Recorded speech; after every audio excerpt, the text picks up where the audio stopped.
Jasher chapter 12. And when the king heard the words of Abram, he ordered him to be put into prison. And Abram was 10 days in prison. And at the end of those days, the king ordered that all the kings, princes, and governors of different provinces and the sages should come before him. And they sat before him, and Abram was still in the house of confinement. And the king said to the princes and sages, "Have you heard what Abram the son of Terah has done to his father? Thus has he done to him. And I ordered him to be brought before me, and thus has he spoken. His heart did not misgive him, neither did he stir in my presence.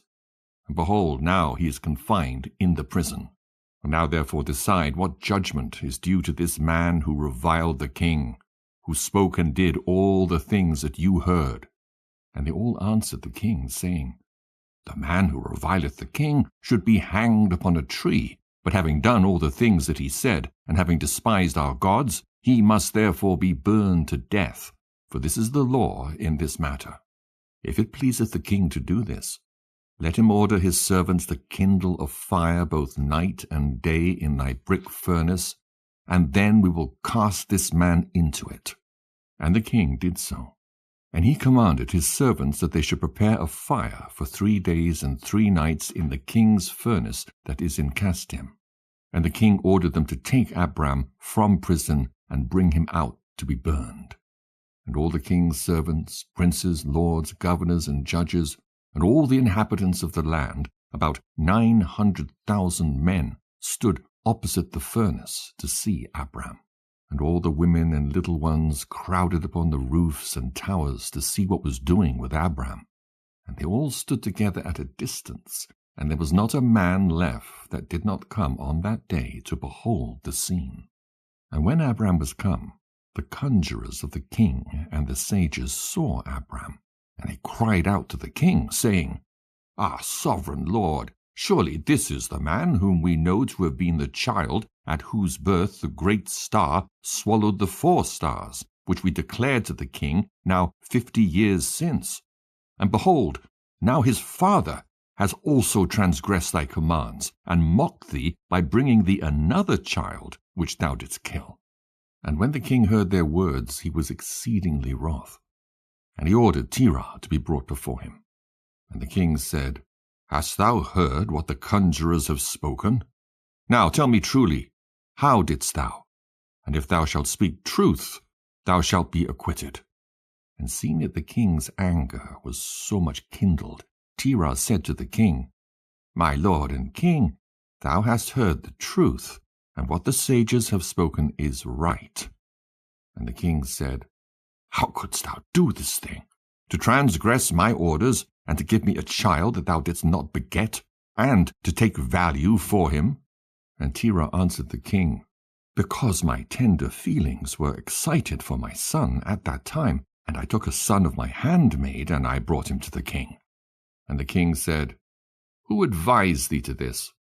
Tell me, do not hide aught from me, and then thou shalt not die."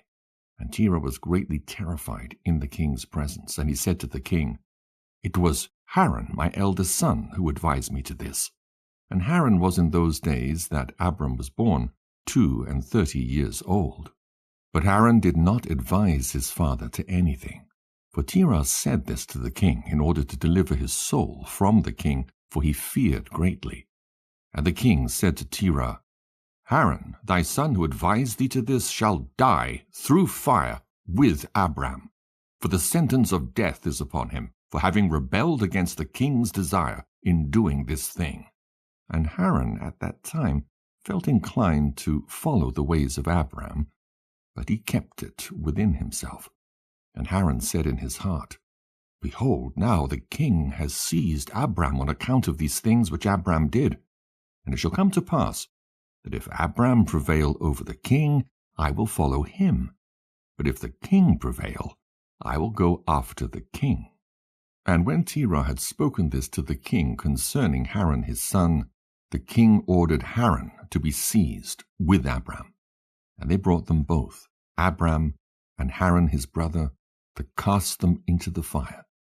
And all the inhabitants of the land and the king's servants and princes and all the women and little ones were there, standing that day over them. And the king's servants took Abram and his brother, and they stripped them of all their clothes, excepting their lower garments which were upon them. And they bound their hands and feet with linen cords. And the servants of the king lifted them up and cast them both into the furnace. And the Lord loved Abram, and he had compassion over him. And the Lord came down and delivered Abram from the fire, and he was not burned.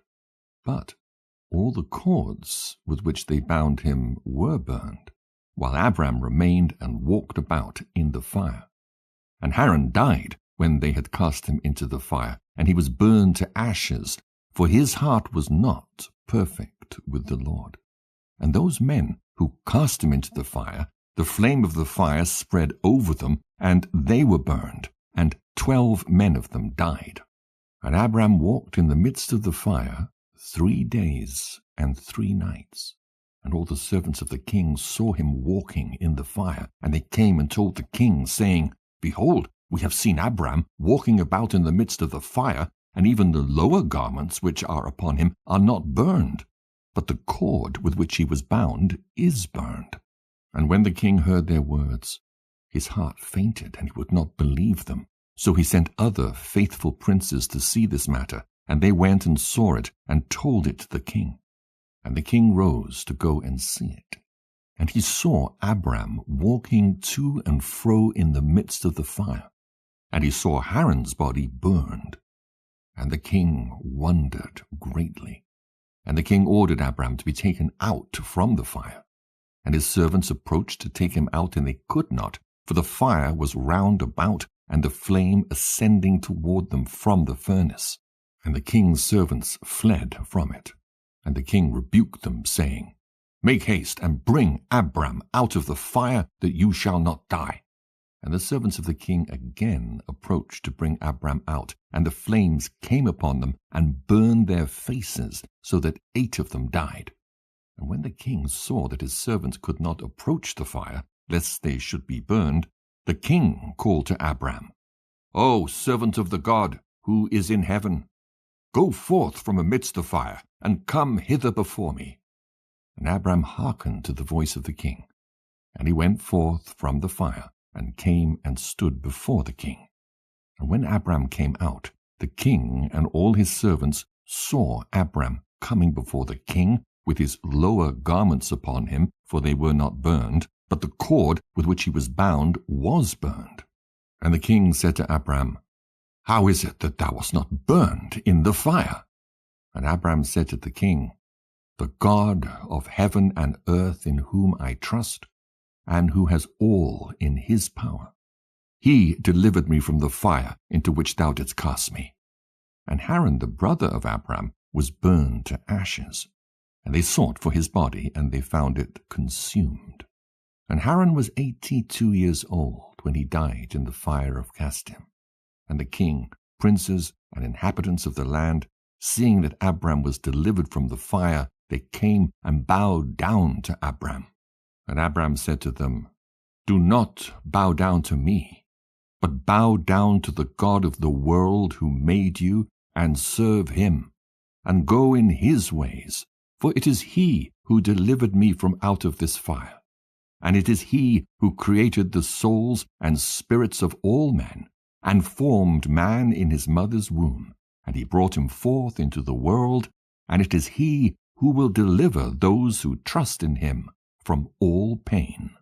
And this thing seemed very wonderful in the eyes of the kings and princes, that Abram was saved from the fire, and that Haran was burned. And the king gave Abram many presents, and he gave him his 2 head servants from the king's house. The name of the one was Oni, and the name of the other was Eliezer. And all the kings, princes, and servants gave Abram many gifts of silver and gold and pearl. And the king and his princes sent him away, and he went in peace. And Abram went forth from the king in peace. And many of the king's servants followed him, about 300 men joined him. And Abram returned on that day, and went to his father's house, he and the men that followed him. And Abram served the Lord his God all the days of his life, and he walked in his ways, and followed his law. And from that day forward, Abram inclined the hearts of the sons of men to serve the Lord. And at that time, Nahor and Abram took unto themselves wives, the daughters of their brother Haran. The wife of Nahor was Milcah, and the name of Abram's wife was Sarai. And Sarai, wife of Abram, was barren. She had no offspring in those days. And at the expiration of 2 years from Abram's going out of the fire, that is, in the 52nd year of his life, behold, King Nimrod sat in Babel upon the throne. And the king fell asleep, and dreamed that he was standing with his troops and hosts in a valley opposite the king's furnace. And he lifted up his eyes, and saw a man in the likeness of Abram coming forth from the furnace, and that he came and stood before the king with his drawn sword, and then sprang to the king with his sword, when the king fled from the man, for he was afraid. And while he was running, the man threw an egg upon the king's head, and the egg became a great river, and the king dreamed that all his troops sank in that river and died. And the king took flight with 3 men who were before him, and he escaped. And the king looked at these men, and they were clothed in princely dresses, as the garments of kings, and had the appearance and majesty of kings. And while they were running, the river again turned to an egg before the king. And there came forth from the egg a young bird, which came before the king, and flew at his head, and plucked out the king's eye. And the king was grieved at the sight, and he woke out of his sleep, and his spirit was agitated, and he felt a great terror. And in the morning the king rose from his couch in fear, and he ordered all the wise men and magicians to come before him, when the king related his dream to them. And a wise servant of the king, whose name was Anukai, answered the king, saying, This is nothing else but the evil of Abram and his seed, which will spring up against my lord and king in the latter days. And behold, the day will come when Abram and his seed and the children of his household will war with my king, and they will smite all the king's hosts and his troops. And as to what thou hast said concerning 3 men, which thou didst see like unto thyself, and which did escape, this means that only thou wilt escape with 3 kings from the kings of the earth, who will be with thee in battle. And that which thou sawest of the river, which turned to an egg, as at first, and the young bird plucking out thine eye, this means nothing else but the seed of Abram, which will slay the king in latter days. This is my king's dream, and this is its interpretation, and the dream is true, and the interpretation which thy servant has given thee is right. Now therefore, my king, surely thou knowest that it is now 52 years since thy sages saw this at the birth of Abram. And if my king will suffer Abram to live in the earth, it will be to the injury of my lord and king. For all the days that Abram liveth, neither thou nor thy kingdom will be established. For this was known formerly at his birth. And why will not my king slay him, that his evil may be kept from thee in latter days? And Nimrod hearkened to the voice of Anukai. And he sent some of his servants in secret to go and seize Abram, and bring him before the king to suffer death. And Eliezer, Abram's servant whom the king had given him, was at that time in the presence of the king. And he heard what Anukai had advised the king, and what the king had said to cause Abram's death. And Eliezer said to Abram, Hasten, rise up, and save thy soul, that thou mayest not die through the hands of the king. For thus did he see in a dream concerning thee, and thus did Anukai interpret it, and thus also did Anukai advise the king concerning thee. And Abram hearkened to the voice of Eliezer. And Abram hastened and ran for safety to the house of Noah and his son Shem. And he concealed himself there, and found a place of safety. And the king's servants came to Abram's house to seek him, but they could not find him. And they searched throughout the country, and he was not to be found. And they went and searched in every direction, and he was not to be met with. And when the king's servants could not find Abram, they returned to the king. But the king's anger against Abram was stilled, as they did not find him. And the king drove from his mind this matter concerning Abram. And Abram was concealed in Noah's house for 1 month, until the king had forgotten this matter. But Abram was still afraid of the king. And Terah came to see Abram his son secretly in the house of Noah. And Terah was very great in the eyes of the king. And Abram said to his father, Dost thou not know that the king thinketh to slay me, and to annihilate my name from the earth by the advice of his wicked counselors? Now whom hast thou here, and what hast thou in this land? Arise, let us go together to the land of Canaan, that we may be delivered from his hand, lest thou perish also through him in the latter days. Dost thou not know, or hast thou not heard, that it is not through love that Nimrod giveth thee all this honor, but it is only for his benefit that he bestoweth all this good upon thee? And if he do unto thee greater good than this, surely these are only vanities of the world. For wealth and riches cannot avail in the day of wrath and anger. Now therefore hearken to my voice, and let us arise and go to the land of Canaan, out of the reach of injury from Nimrod, and serve thou the Lord who created thee in the earth, and it will be well with thee. And cast away all the vain things which thou pursuest. And Abram ceased to speak. When Noah and his son Shem answered Terah, saying, True is the word which Abram hath said unto thee. And Terah hearkened to the voice of his son Abram. And Terah did all that Abram said, for this was from the Lord, that the king should not cause Abram's death.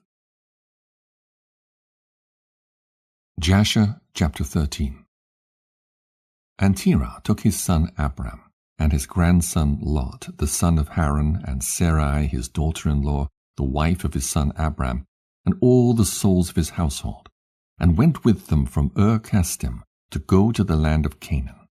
And when they came as far as the land of Haran, they remained there, for it was exceedingly good land for pasture, and of sufficient extent for those who accompanied them. And the people of the land of Haran saw that Abram was good and upright with God and men, and that the Lord his God was with him. And some of the people of the land of Haran came and joined Abram. And he taught them the instruction of the Lord and his ways. And these men remained with Abram in his house, and they adhered to him. And Abram remained in the land 3 years. And at the expiration of 3 years, the Lord appeared to Abram and said to him, I am the Lord, who brought thee forth from Ur-Kasdim, and delivered thee from the hands of all thine enemies.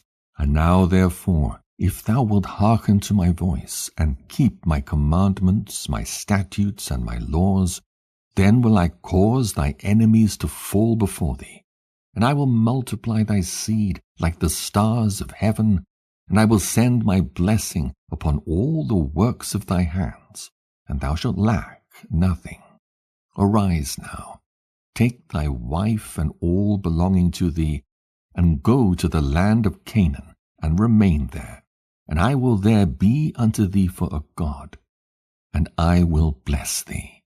And Abram rose, and took his wife, and all belonging to him, and he went to the land of Canaan, as the Lord had told him. And Abram was 50 years old when he went from Haran.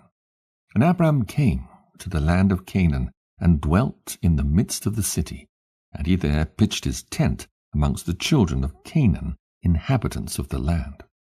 And the Lord appeared to Abram when he came to the land of Canaan, and said to him, This is the land which I gave unto thee and to thy seed after thee forever.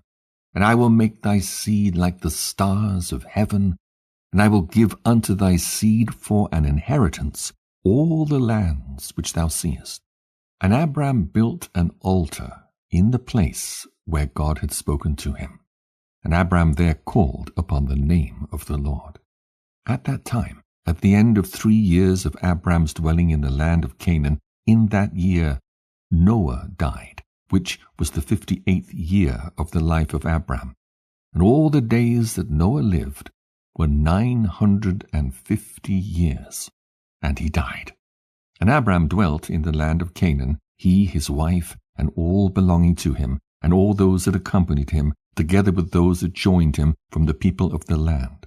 But Nahor, Abram's brother, and Terah his father, and Lot the son of Haran, and all belonging to them, dwelt in Haran.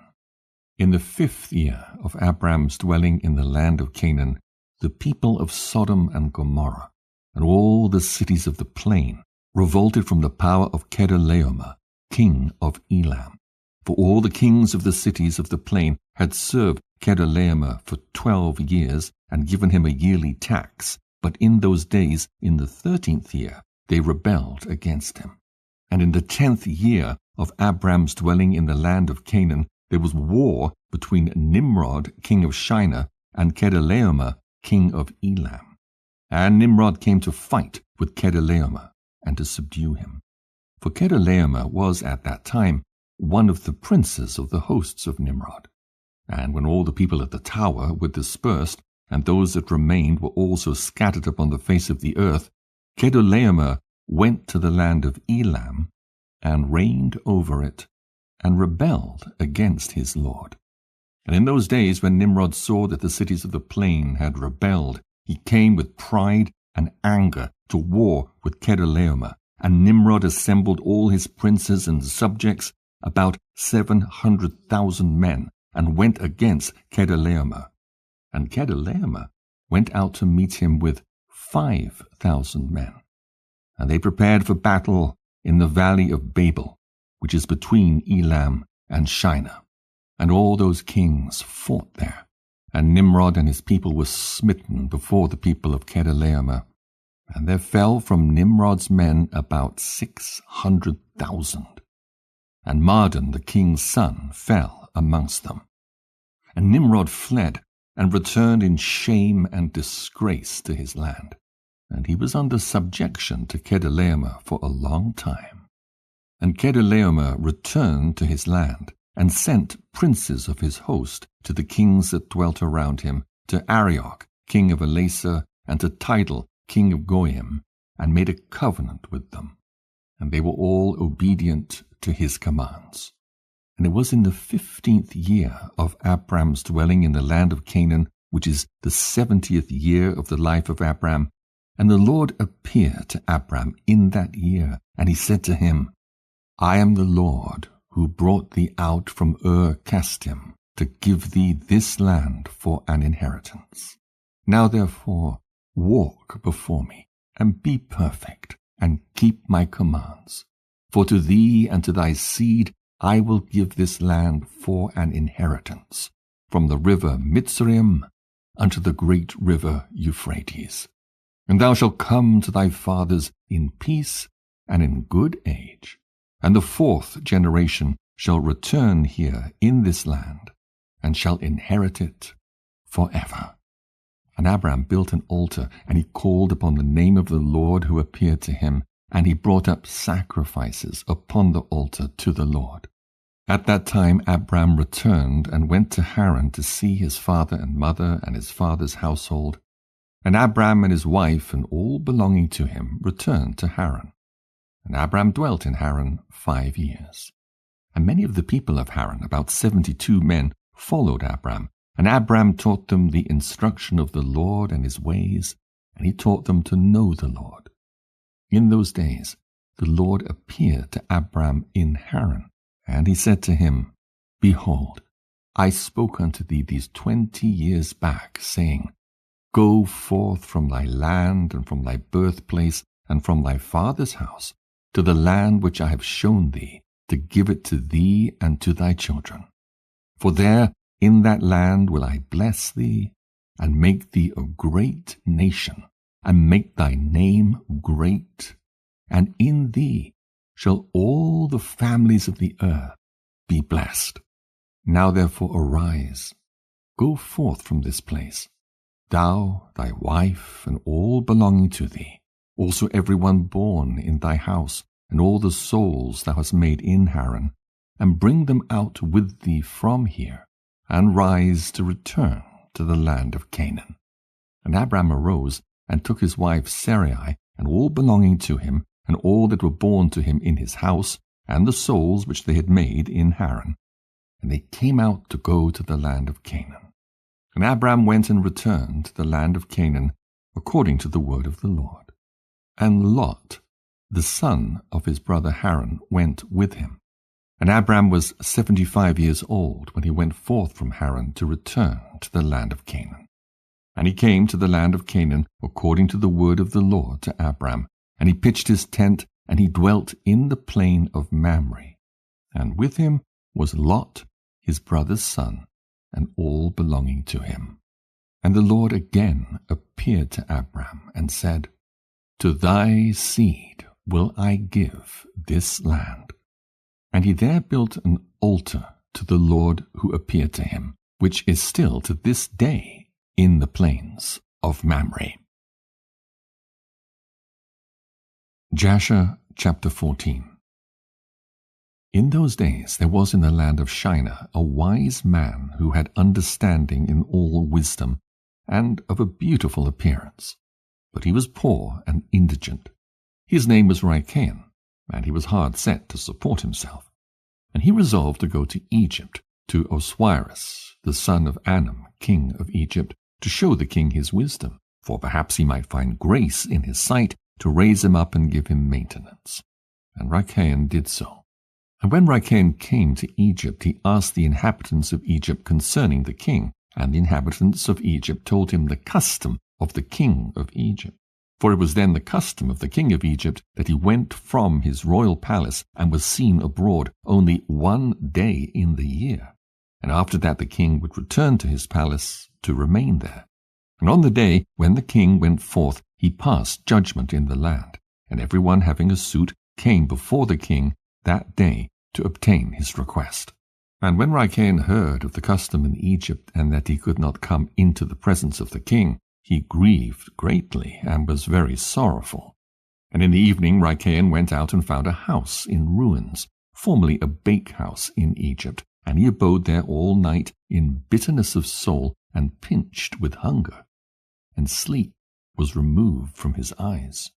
And Rikain considered within himself what he should do in the town, until the king made his appearance, and how he might maintain himself there. And he rose in the morning, and walked about, and met in his way those who sold vegetables and various sorts of seed with which they supplied the inhabitants. And Rikain wished to do the same in order to get a maintenance in the city. But he was unacquainted with the custom of the people, and he was like a blind man among them. And he went and obtained vegetables to sell them for his support, and the rabble assembled about him and ridiculed him, and took his vegetables from him, and left him nothing. And he rose up from there in bitterness of soul.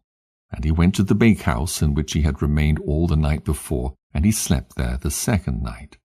And on that night again he reasoned within himself how he could save himself from starvation, and he devised a scheme how to act. And he rose up in the morning and acted ingeniously, and went and hired 30 strong men of the rabble, carrying their war instruments in their hands, and he led them to the top of the Egyptian sepulchre, and he placed them there, and he commanded them, saying, Thus saith the king, Strengthen yourselves, and be valiant men, and let no man be buried here until 200 pieces of silver be given, and then he may be buried. And those men did according to the order of Rikain to the people of Egypt the whole of that year. And in 8 months' time Rikain and his men gathered great riches of silver and gold. And Rikain took a great quantity of horses and other animals, and he hired more men, and he gave them horses, and they remained with him. And when the year came round, at the time the king went forth into the town, all the inhabitants of Egypt assembled together to speak to him concerning the work of Rikain and his men. And the king went forth on the appointed day, and all the Egyptians came before him and cried unto him, saying, May the king live forever. What is this thing thou doest in the town to thy servants, not to suffer a dead body to be buried until so much silver and gold be given.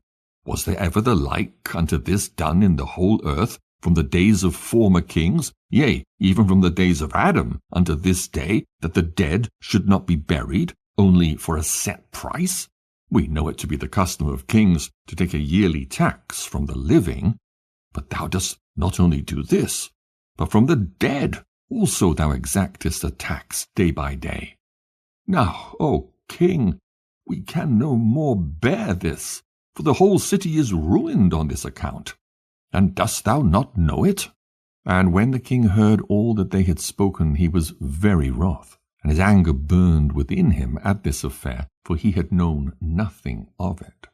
And the king said, Who and where is he that dares to do this wicked thing in my land without my command? Surely you will tell me. And they told him all the works of Rachael and his men. And the king's anger was aroused, and he ordered Rachael and his men to be brought before him.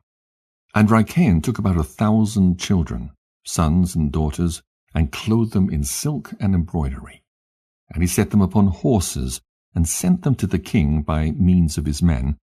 And he also took a great quantity of silver and gold and precious stones, and a strong and beautiful horse as a present for the king, with which he came before the king, and bowed down to the earth before him. And the king, his servants, and all the inhabitants of Egypt wondered at the work of Rachael. And they saw his riches and the present that he had brought to the king. And it greatly pleased the king, and he wondered at it. And when Rachael sat before him, the king asked him concerning all his works.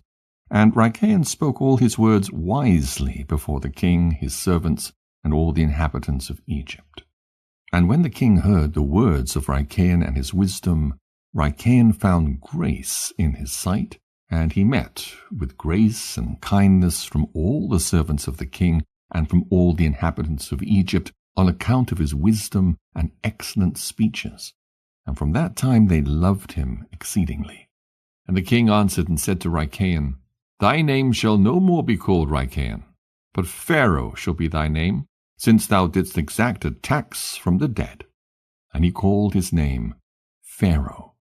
And the king and his subjects loved Rachael for his wisdom, and they consulted with all the inhabitants of Egypt to make him prefect under the king.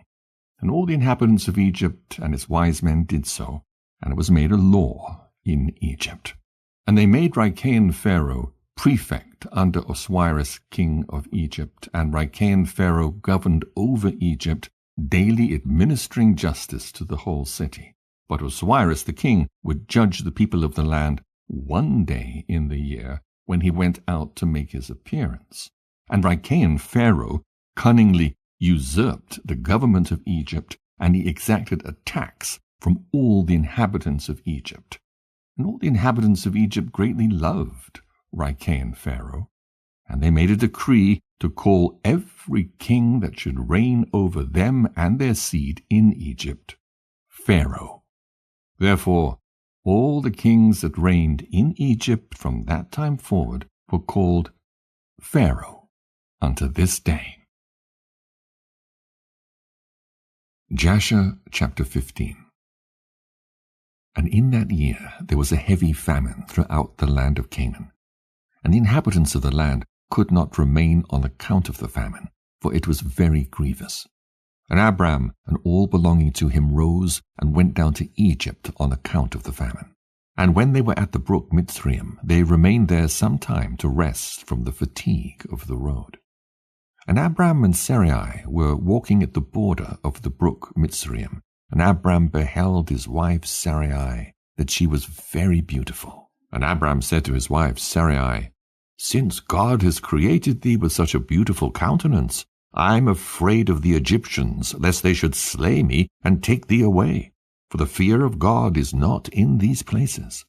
Surely then thou shalt do this. Say thou art my sister to all that may ask thee, in order that it may be well with me, and that we may live, and not be put to death. And Abram commanded the same to all those that came with him to Egypt on account of the famine. Also his nephew Lot he commanded, saying, If the Egyptians ask concerning Sarai, say she is the sister of Abram. And yet with all these orders, Abram did not put confidence in them, but he took Sarai and placed her in a chest and concealed it amongst their vessels. For Abram was greatly concerned about Sarai on account of the wickedness of the Egyptians. And Abram and all belonging to him rose up from the brook Mitzrayim and came to Egypt. And they'd scarcely entered the gates of the city when the guards stood up to them, saying, Give tithe to the king from what you have, and then you may come into the town. And Abram and those that were with him did so.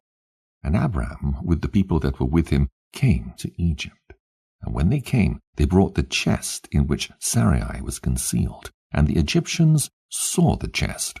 And the king's servants approached to Abram, saying, What hast thou here in this chest which we have not seen?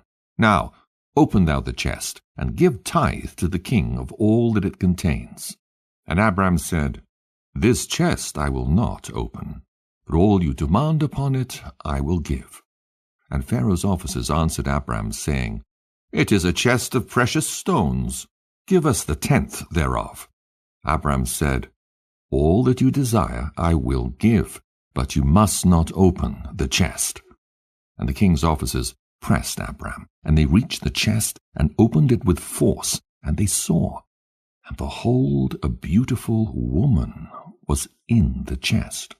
And when the officers of the king beheld Sarai, they were struck with admiration at her beauty. And all the princes and servants of Pharaoh assembled to see Sarai, for she was very beautiful. And the king's officers ran and told Pharaoh all that they had seen, and they praised Sarai to the king. And Pharaoh ordered her to be brought. And the woman came before the king. And Pharaoh beheld Sarai, and she pleased him exceedingly, and he was struck with her beauty. And the king rejoiced greatly on her account, and made presents to those who brought him the tidings concerning her. And the woman was then brought to Pharaoh's house. And Abram grieved on account of his wife, and he prayed to the Lord to deliver her from the hands of Pharaoh. And Sarai also prayed at that time and said, O Lord God, thou didst tell my lord Abram to go from his land and from his father's house to the land of Canaan, and thou didst promise to do well with him if he would perform thy commands. Now behold, we have done that which thou didst command us, and we left our land and our families, and we went to a strange land, and to a people whom we have not known before. And we came to this land to avoid the famine, and this evil accident has befallen me. Now therefore, O Lord God, deliver us and save us from the hand of this oppressor, and do well with me for the sake of thy mercy. And the Lord hearkened to the voice of Sarai. And the Lord sent an angel to deliver Sarai from the power of Pharaoh. And the king came and sat before Sarai. And behold, an angel of the Lord was standing over them. And he appeared to Sarai and said to her, Do not fear, for the Lord has heard thy prayer. And the king approached Sarai and said to her, What is that man to thee who brought thee hither? And she said, He is my brother. And the king said, It is incumbent upon us to make him great, to elevate him, and to do unto him all the good which thou shalt command us. And at that time the king sent to Abram silver and gold, precious stones in abundance, together with cattle, menservants, and maidservants. And the king ordered Abram to be brought, and he sat in the court of the king's house.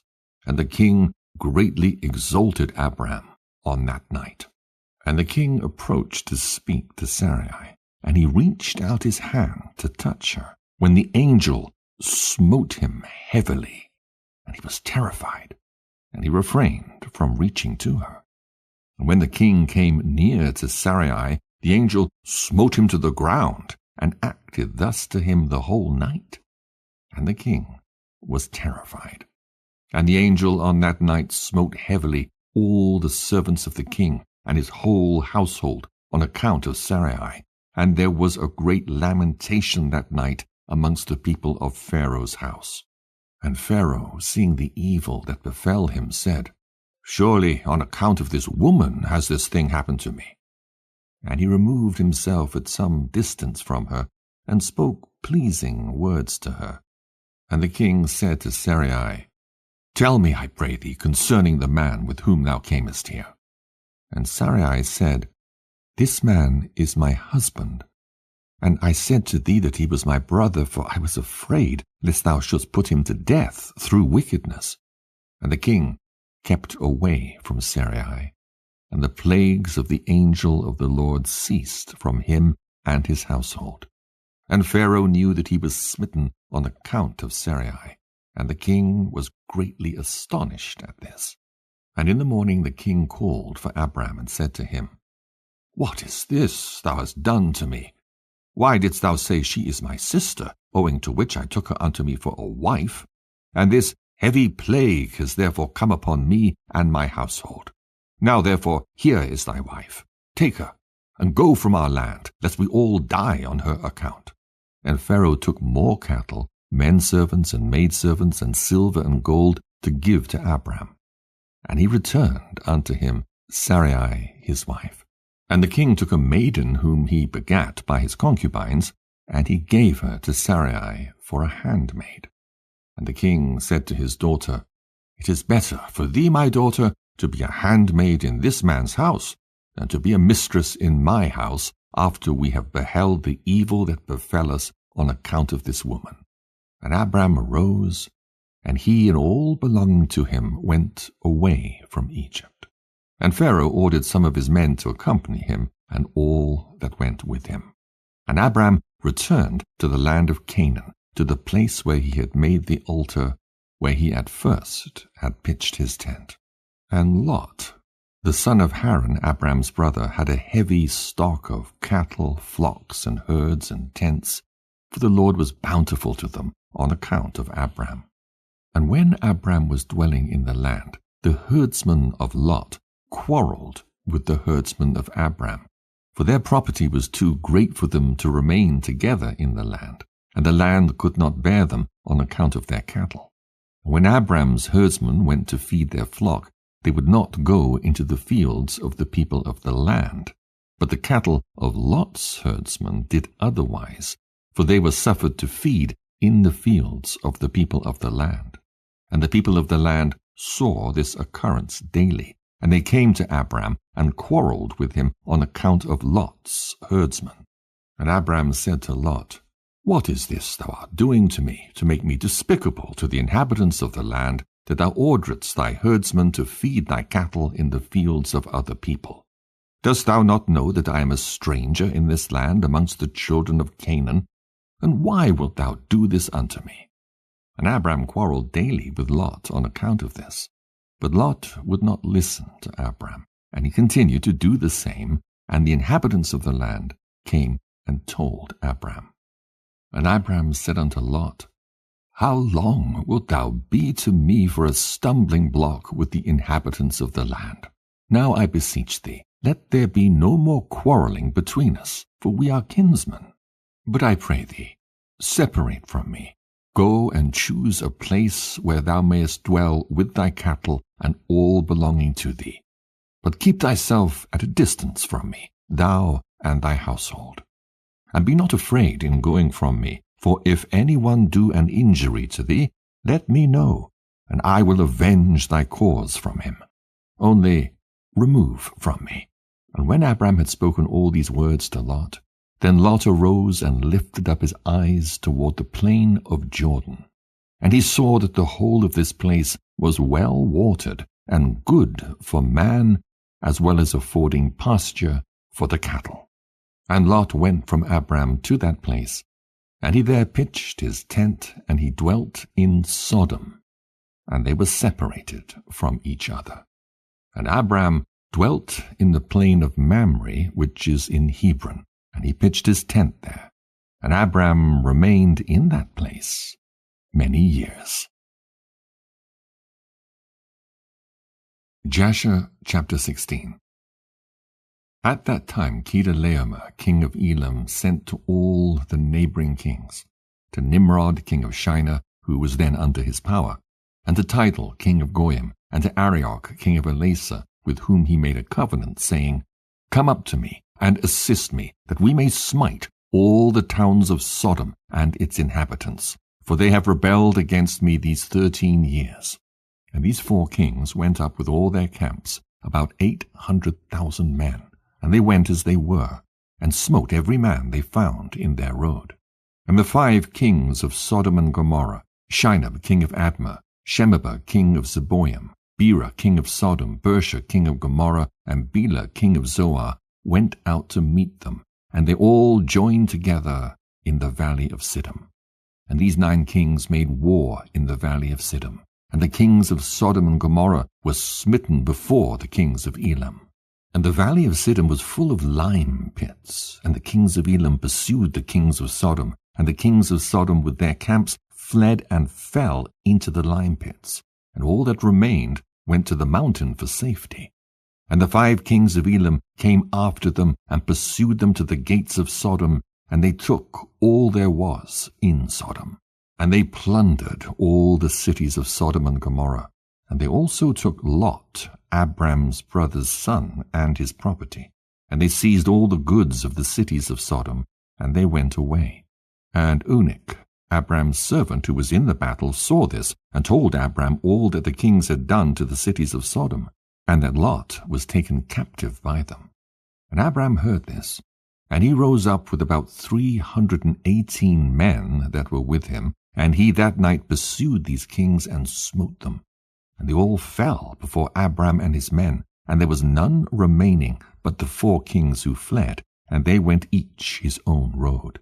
And Abram recovered all the property of Sodom, and he also recovered Lot, and his property, his wives, and little ones, and all belonging to him, so that Lot lacked nothing. And when he returned from smiting these kings, he and his men passed the valley of Siddim, where the kings had made war together. And Bera, king of Sodom, and the rest of his men that were with him, went out from the lime pits into which they had fallen, to meet Abram and his men. And Adonizedek, king of Jerusalem, the same was Shem, went out with his men to meet Abram and his people with bread and wine. And they remained together in the valley of Melech. And Adonizedek blessed Abram. And Abram gave him 1/10 from all that he had brought from the spoil of his enemies. For Adonizedek was a priest before God. And all the kings of Sodom and Gomorrah who were there with their servants approached Abram, and begged him to return them their servants whom he had made captive, and to take unto himself all the property. And Abram answered the kings of Sodom, saying, As the Lord liveth, who created heaven and earth, and redeemed my soul from all affliction, and who delivered me this day from my enemies and gave them into my hand, I will not take anything belonging to you, that you may not boast tomorrow, saying, Abram became rich from our property that he saved. For the Lord my God, in whom I trust, said unto me, Thou shalt lack nothing, for I will bless thee in all the works of thy hands. And now therefore, behold, here is all belonging to you. Take it, and go. As the Lord liveth, I will not take from you a living soul down to a shoe tie or thread, excepting the expense of the food of those who went out with me to battle, as also the portions of the men who went with me, Anah, Ashcol, and Mamre, they and their men, as well as those who had remained to watch the baggage. They shall take their portion of the spoil. And the kings of Sodom gave Abram according to all that he had said, and they pressed him to take of whatever he chose. But he would not. And he sent away the kings of Sodom and the remainder of their men, and he gave them orders about Lot. And they went to their respective places. And Lot, his brother's son, he also sent away with his property, and he went with them. And Lot returned to his home to Sodom, and Abram and his people returned to their home to the plains of Mamre, which is in Hebron. At that time the Lord again appeared to Abram in Hebron, and he said to him, Do not fear, thy reward is very great before me. For I will not leave thee until I shall have multiplied thee, and blessed thee, and made thy seed like the stars in heaven, which cannot be measured nor numbered. And I will give unto thy seed all these lands that thou seest with thine eyes. To them will I give them for an inheritance forever. Only be strong, and do not fear. Walk before me, and be perfect. And in the 78th year of the life of Abram, in that year died Reu, the son of Peleg. And all the days of Reu were 239 years, and he died. And Sarai, the daughter of Haran, Abram's wife, was still barren in those days. She did not bear to Abram either son or daughter. And when she saw that she bare no children, she took her handmaid Hagar, whom Pharaoh had given her, and she gave her to Abram her husband for a wife. For Hagar learned all the ways of Sarai, as Sarai taught her. She was not in any way deficient in following her good ways. And Sarai said to Abram, Behold, here is my handmaid Hagar. Go to her, that she may bring forth upon my knees, that I may also obtain children through her. At the end of 10 years of Abram's dwelling in the land of Canaan, which is the 85th year of Abram's life, Sarai gave Hagar unto him. And Abram hearkened to the voice of his wife Sarai, and he took his handmaid Hagar, and Abram came to her, and she conceived. And when Hagar saw that she had conceived, she rejoiced greatly, and her mistress was despised in her eyes. And she said within herself, This can only be that I am better before God than Sarai my mistress. For all the days that my mistress has been with my Lord, she did not conceive. But me, the Lord has caused in so short a time to conceive by him. And when Sarai saw that Hagar had conceived by Abram, Sarai was jealous of her handmaid. And Sarai said within herself, This is surely nothing else but that she must be better than I am. And Sarai said unto Abram, My wrong be upon me. For at the time when thou didst pray before the Lord for children, why didst thou not pray on my account, that the Lord should give me seed from thee? And when I speak to Hagar in thy presence, she despiseth my words, because she has conceived, and thou wilt say nothing to her. May the Lord judge between me and thee for what thou hast done to me. And Abram said to Sarai, Behold, thy handmaid is in thy hand. Do unto her as it may seem good in thy eyes. And Sarai afflicted her, and Hagar fled from her to the wilderness. And an angel of the Lord found her in the place where she had fled by a well, and he said to her, Do not fear, for I will multiply thy seed, for thou shalt bear a son, and thou shalt call his name Ishmael. Now then, return to Sarai thy mistress, and submit thyself under her hands. And Hagar called the place of that well Beer-lahai-roi. It is between Kadesh and the wilderness of Bered. And Hagar at that time returned to her master's house. And at the end of days Hagar bare a son to Abram. And Abram called his name Ishmael. And Abram was 86 years old when he begat him. Jasher chapter 17. And in those days, in the 91st year of the life of Abram, the children of Chittim made war with the children of Tubal. For when the Lord had scattered the sons of men upon the face of the earth, the children of Chittim went and embodied themselves in the plain of Conopia. And they built themselves cities there, and dwelt by the river Tibru.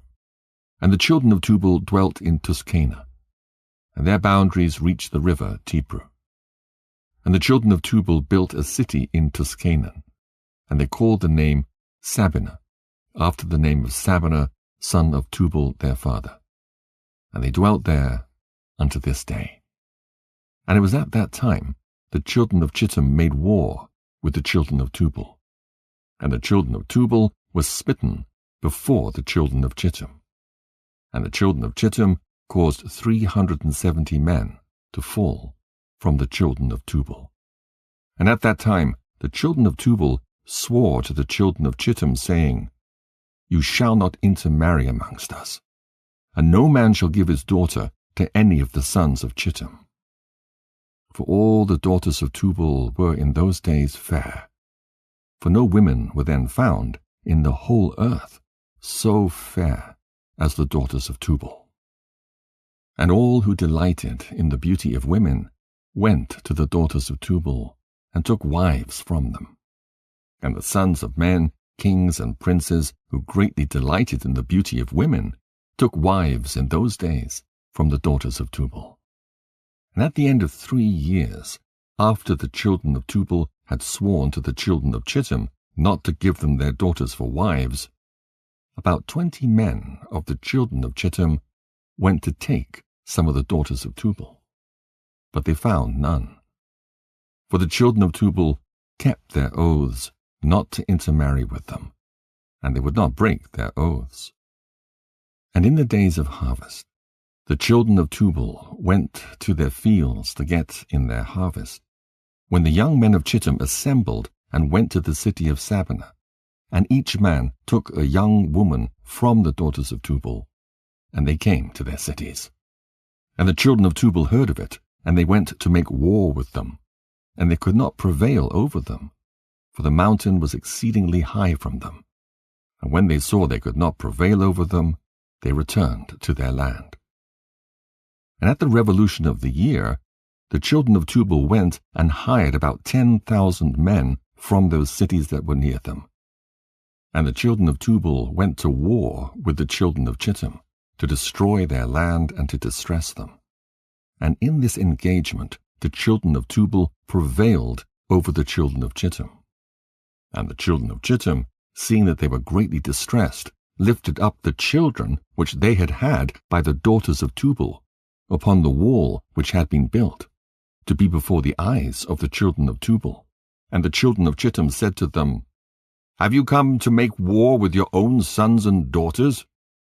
And have we not been considered your flesh and bones from that time till now? And when the children of Tubal heard this, they ceased to make war with the children of Chittim, and they went their way.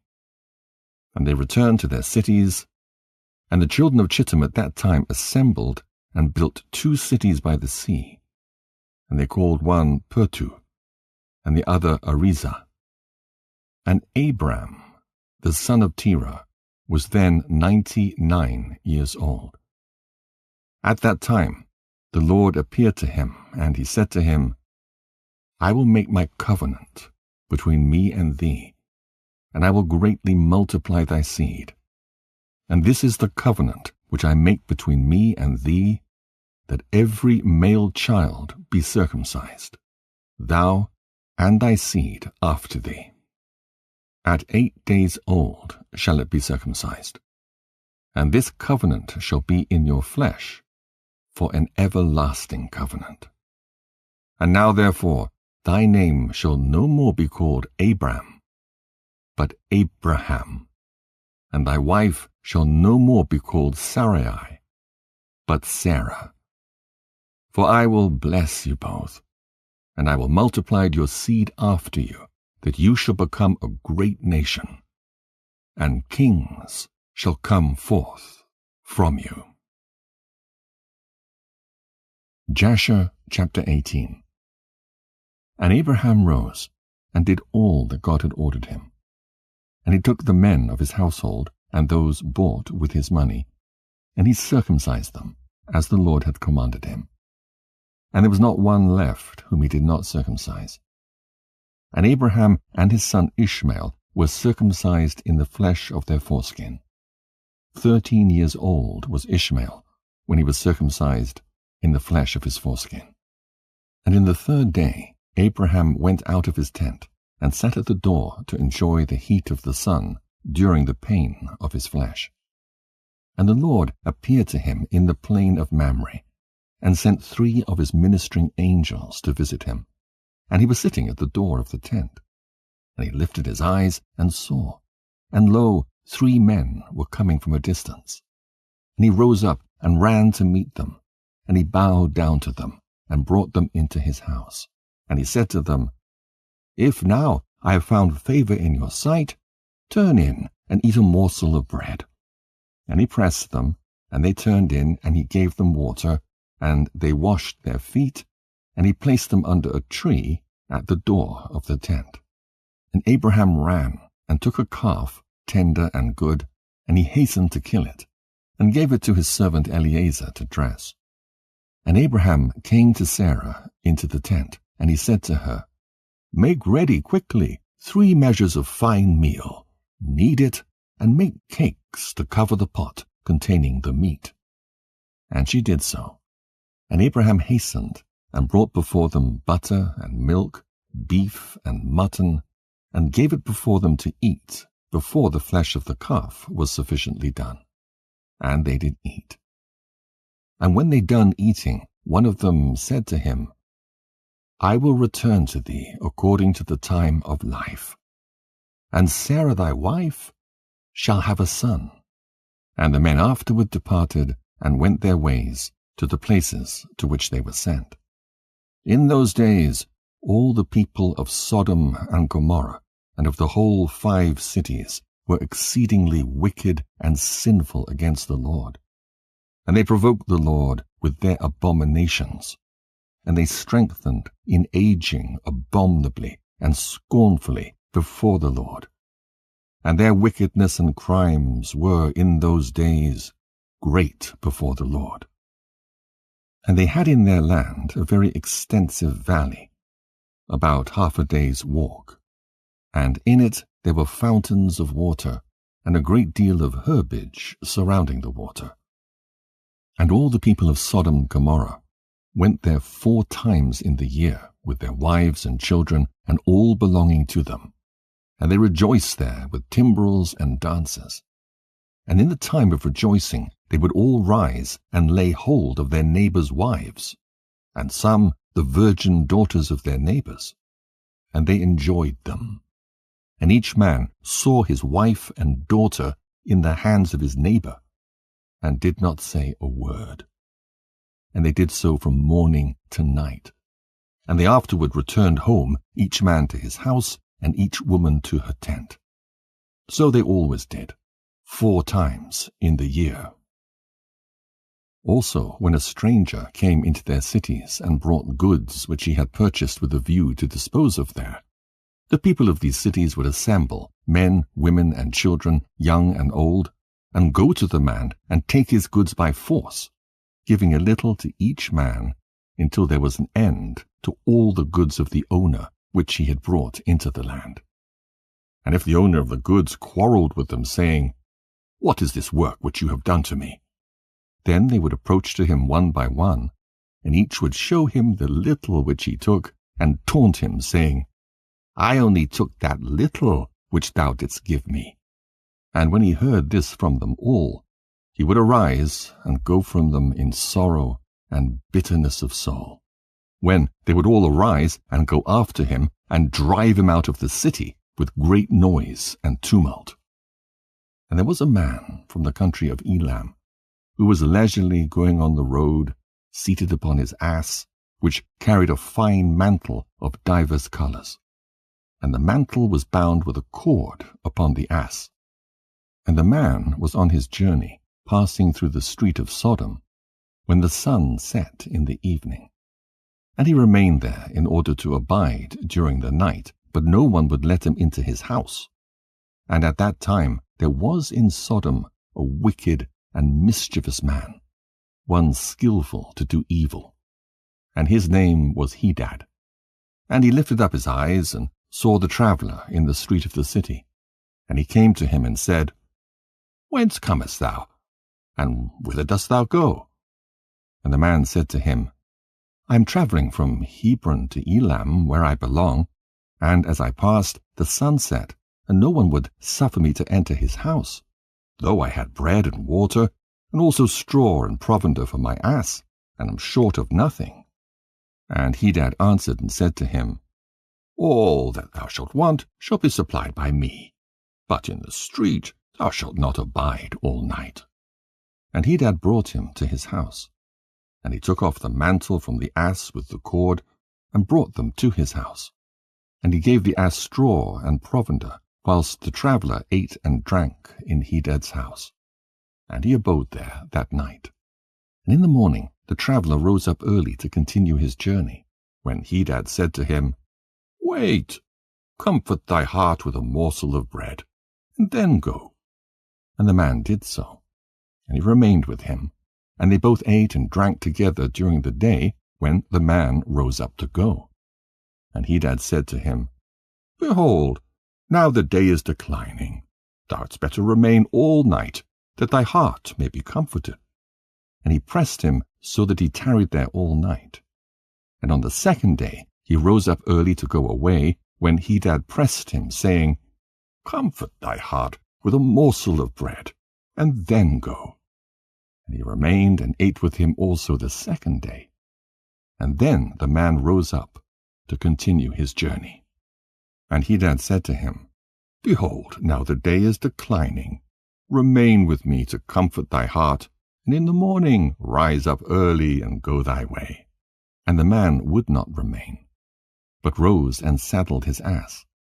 And whilst he was saddling his ass, the wife of Hadad said to her husband, Behold, this man has remained with us for 2 days, eating and drinking, and he's given us nothing. And now shall he go away from us without giving anything? And Hadad said to her, Be silent. And the man saddled his ass to go. And he asked Hadad to give him the cord and mantle to tie it upon the ass.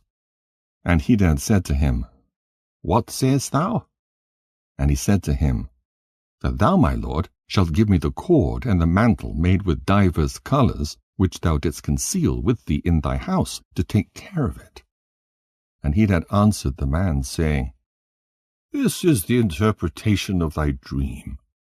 The cord which thou didst see means that thy life will be lengthened out like a cord, and, having seen the mantle coloured with all sorts of colours, means that thou shalt have a vineyard in which thou wilt plant trees of all fruits.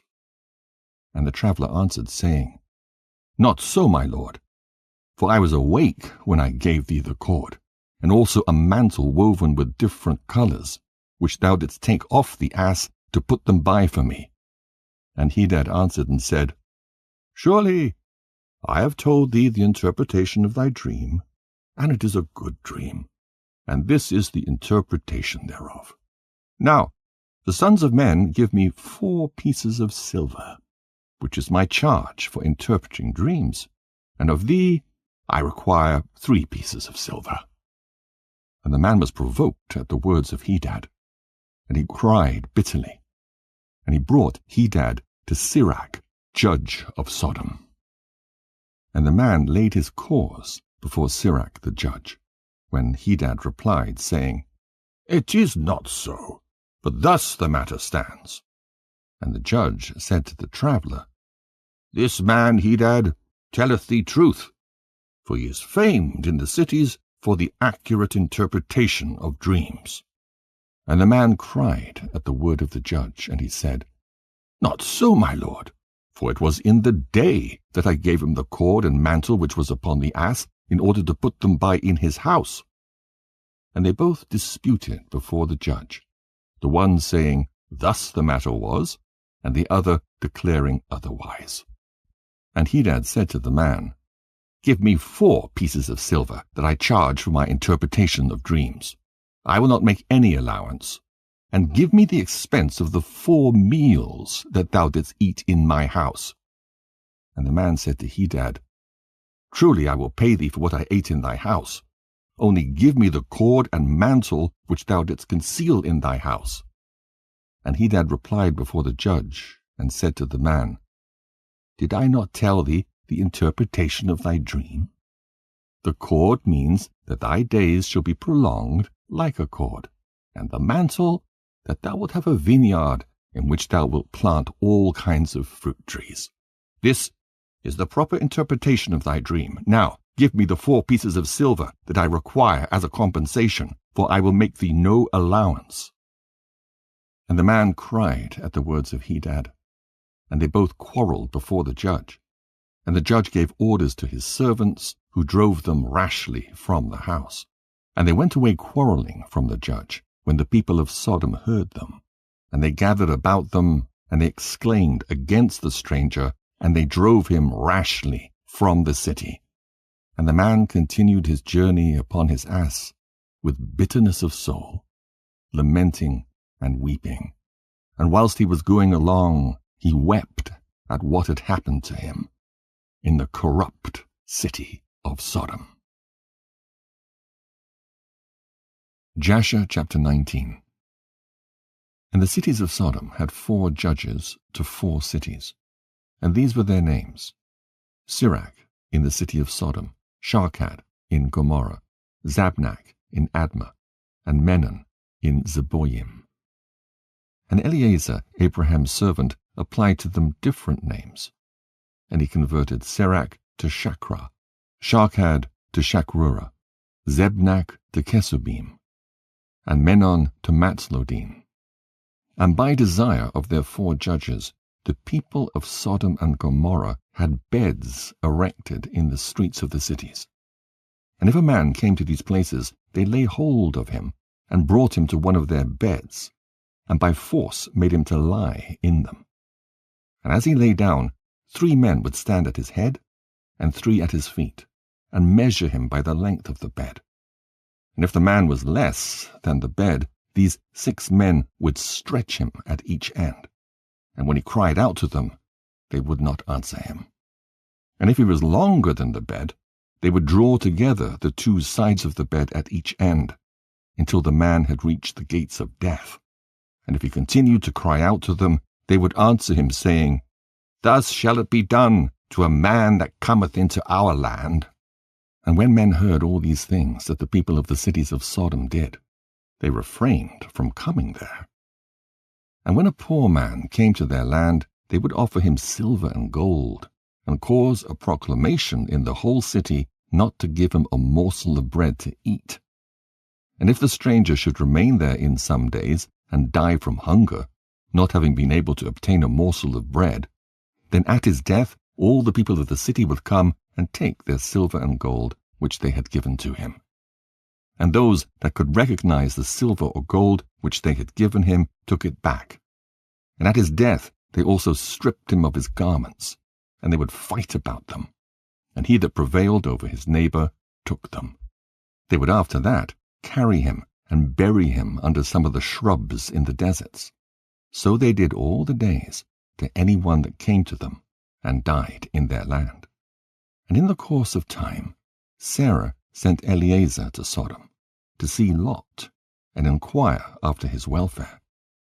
And Eleazar went to Sodom, and he met a man of Sodom fighting with a stranger, and the man of Sodom stripped the poor man of all his clothes, and went away. And this poor man cried to Eleazar, and supplicated his favor on account of what the man of Sodom had done to him. And he said to him, Why dost thou act thus to the poor man who came to thy land? And the man of Sodom answered Eleazar, saying, Is this man thy brother?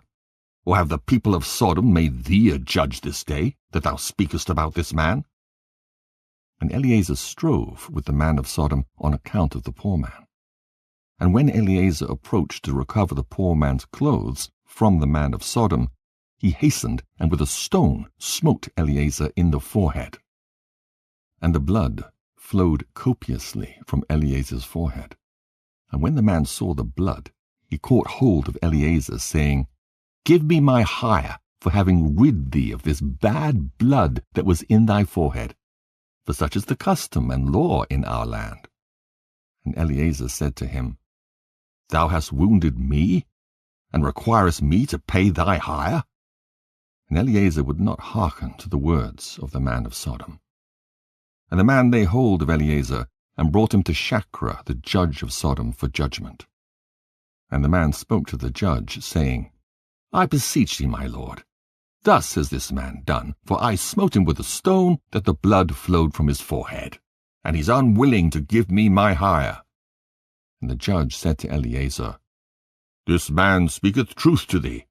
Give him his hire, for this is the custom in our land. And Eleazar heard the words of the judge, and he lifted up a stone, and smote the judge, and the stone struck on his forehead, and the blood flowed copiously from the forehead of the judge. And Eleazar said, If this then is the custom in your land, give thou unto this man what I should have given him, for this has been thy decision. Thou didst decree it. And Eleazar left the man of Sodom with the judge, and he went away. And when the kings of Elam had made war with the kings of Sodom, the kings of Elam captured all the property of Sodom, and they took Lot captive with his property. And when it was told to Abraham, he went and made war with the kings of Elam, and he recovered from their hands all the property of Lot, as well as the property of Sodom. At that time, the wife of Lot bare him a daughter, and he called her name Paltith, saying, Because God had delivered him and his whole household from the kings of Elam. And Paltith, daughter of Lot, grew up, and one of the men of Sodom took her for a wife. And a poor man came into the city to seek a maintenance, and he remained in the city some days. And all the people of Sodom caused a proclamation of their custom not to give this man a morsel of bread to eat until he dropped dead upon the earth. And they did so. And Paltith, the daughter of Lot, saw this man lying in the street starved with hunger, and no one would give him anything to keep him alive, and he was just upon the point of death. And her soul was filled with pity on account of the man, and she fed him secretly with bread for many days, until the soul of this man was revived. And when she went forth to fetch water, she would put the bread in the water pitcher. And when she came to the place where the poor man was, she took the bread from the pitcher and gave it to him to eat. So she did many days. And all the people of Sodom and Gomorrah wondered how this man could bear starvation for so many days. And they said to each other, This can only be that he eats and drinks, for no man can bear starvation for so many days or live as this man has, without even his countenance changing. And 3 men concealed themselves in a place where the poor man was stationed, to know who it was that brought him bread to eat. And Paltith, daughter of Lot, went forth that day to fetch water. And she put bread into her pitcher of water, and she went to draw water by the poor man's place. And she took out the bread from the pitcher and gave it to the poor man, and he ate it. And the 3 men saw what Paltith did to the poor man, and they said to her, It is thou, then, who hast supported him, and therefore has he not starved, nor changed in appearance, nor died like the rest. And the 3 men went out of the place in which they were concealed, and they seized Paltith and the bread which was in the poor man's hand. And they took Paltith and brought her before their judges, and they said to them, Thus did she do. It is she who supplied the poor man with bread, therefore did he not die all this time. Now therefore declare to us the punishment due to this woman for having transgressed our law. And the people of Sodom and Gomorrah assembled and kindled a fire in the street of the city. And they took the woman and cast her into the fire, and she was burned to ashes. And in the city of Admah there was a woman to whom they did the like. For a traveller came into the city of Admah to abide there all night, with the intention of going home in the morning, and he sat opposite the door of the house of the young woman's father to remain there, as the sun had to be set when he had reached that place. And the young woman saw him sitting by the door of the house. And he asked her for a drink of water, and she said to him, Who art thou? And he said to her, I was this day going on the road, and I reached here when the sun set. So I will abide here all night, and in the morning I will arise early and continue my journey. And the young woman went into the house and fetched the man bread and water to eat and drink. And this affair became known to the people of Admah. And they assembled and brought the young woman before the judges, that they should judge her for this act. And the judge said, The judgment of death must pass upon this woman, because she transgressed our law. And this, therefore, is the decision concerning her." And the people of those cities assembled, and brought out the young woman. And they anointed her with honey from head to foot, as the judge had decreed. And they placed her before a swarm of bees, which were then in their hives. And the bees flew upon her, and stung her, that her whole body was swelled. And the young woman cried out on account of the bees. But no one took notice of her, or pitied her. And her cries ascended to heaven. And the Lord was provoked at this, and at all the works of the cities of Sodom, for they had abundance of food, and had tranquillity amongst them, and still would not sustain the poor and the needy. And in those days their evil doings and sins became great before the Lord. And the Lord sent for 2 of the angels that had come to Abraham's house to destroy Sodom and its cities. And the angels rose up from the door of Abraham's tent, after they had eaten and drunk, and they reached Sodom in the evening. And Lot was then sitting in the gate of Sodom. And when he saw them, he rose to meet them, and he bowed down to the ground. And he pressed them greatly, and brought them into his house. And he gave them victuals, which they ate, and they abode all night in his house. And the angels said to Lot, "Arise, go forth from this place, thou and all belonging to thee, lest thou be consumed in the iniquity of this city, for the Lord will destroy this place."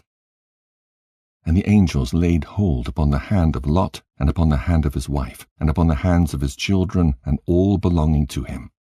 And they brought him forth, and set him without the cities. And they said to Lot, "Escape for thy life." And he fled, and all belonging to him.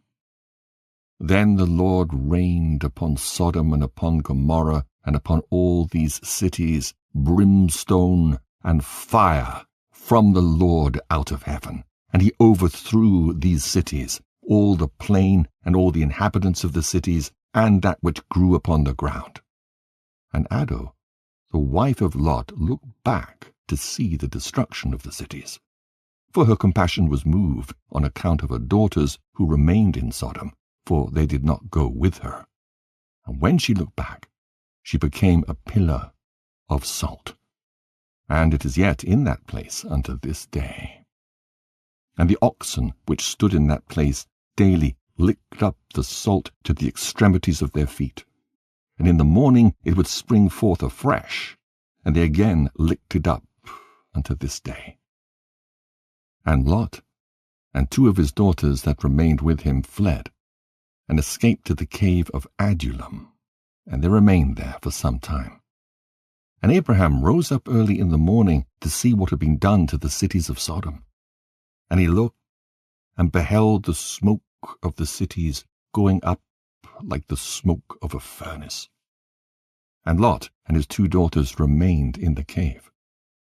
And they made their father drink wine, and they lay with him, for they said there was no man upon earth that could raise up seed from them, for they thought that the whole earth was destroyed.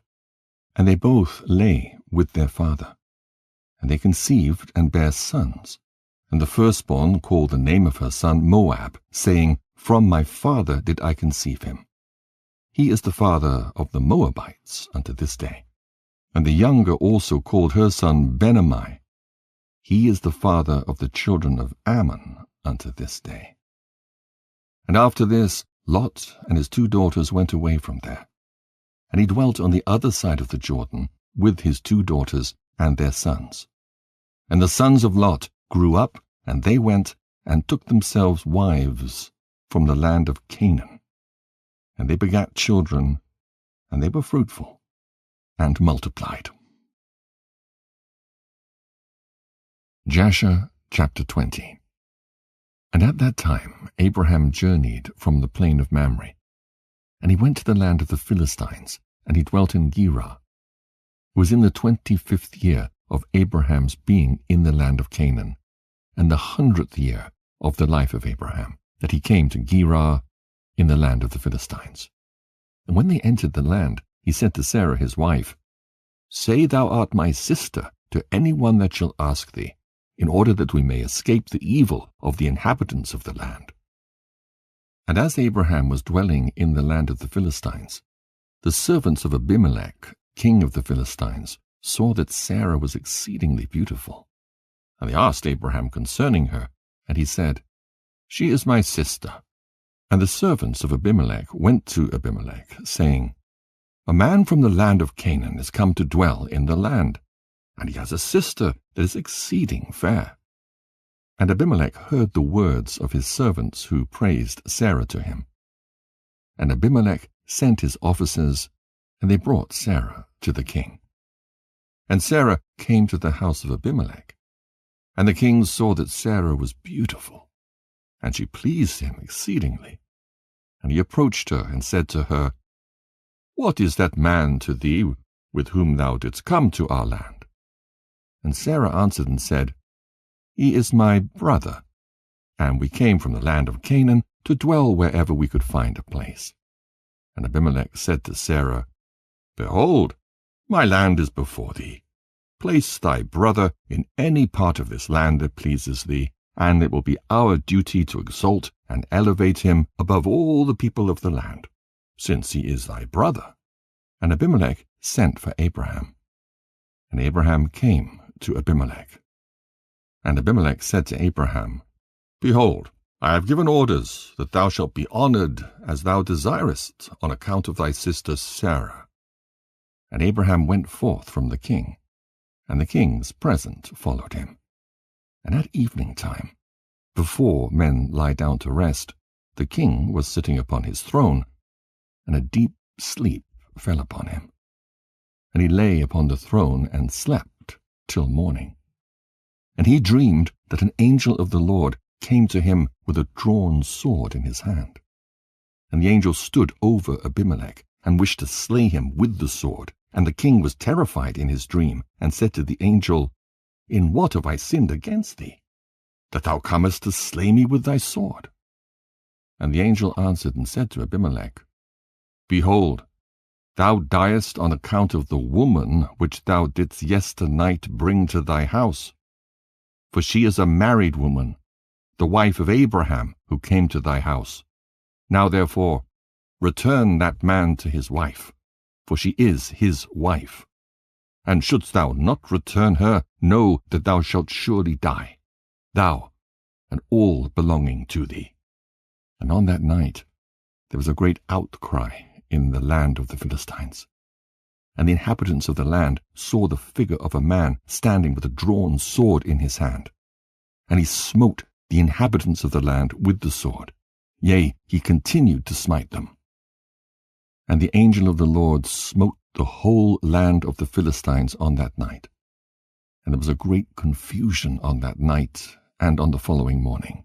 And every womb was closed, and all their issues, and the hand of the Lord was upon them, on account of Sarah, wife of Abraham, whom Abimelech had taken.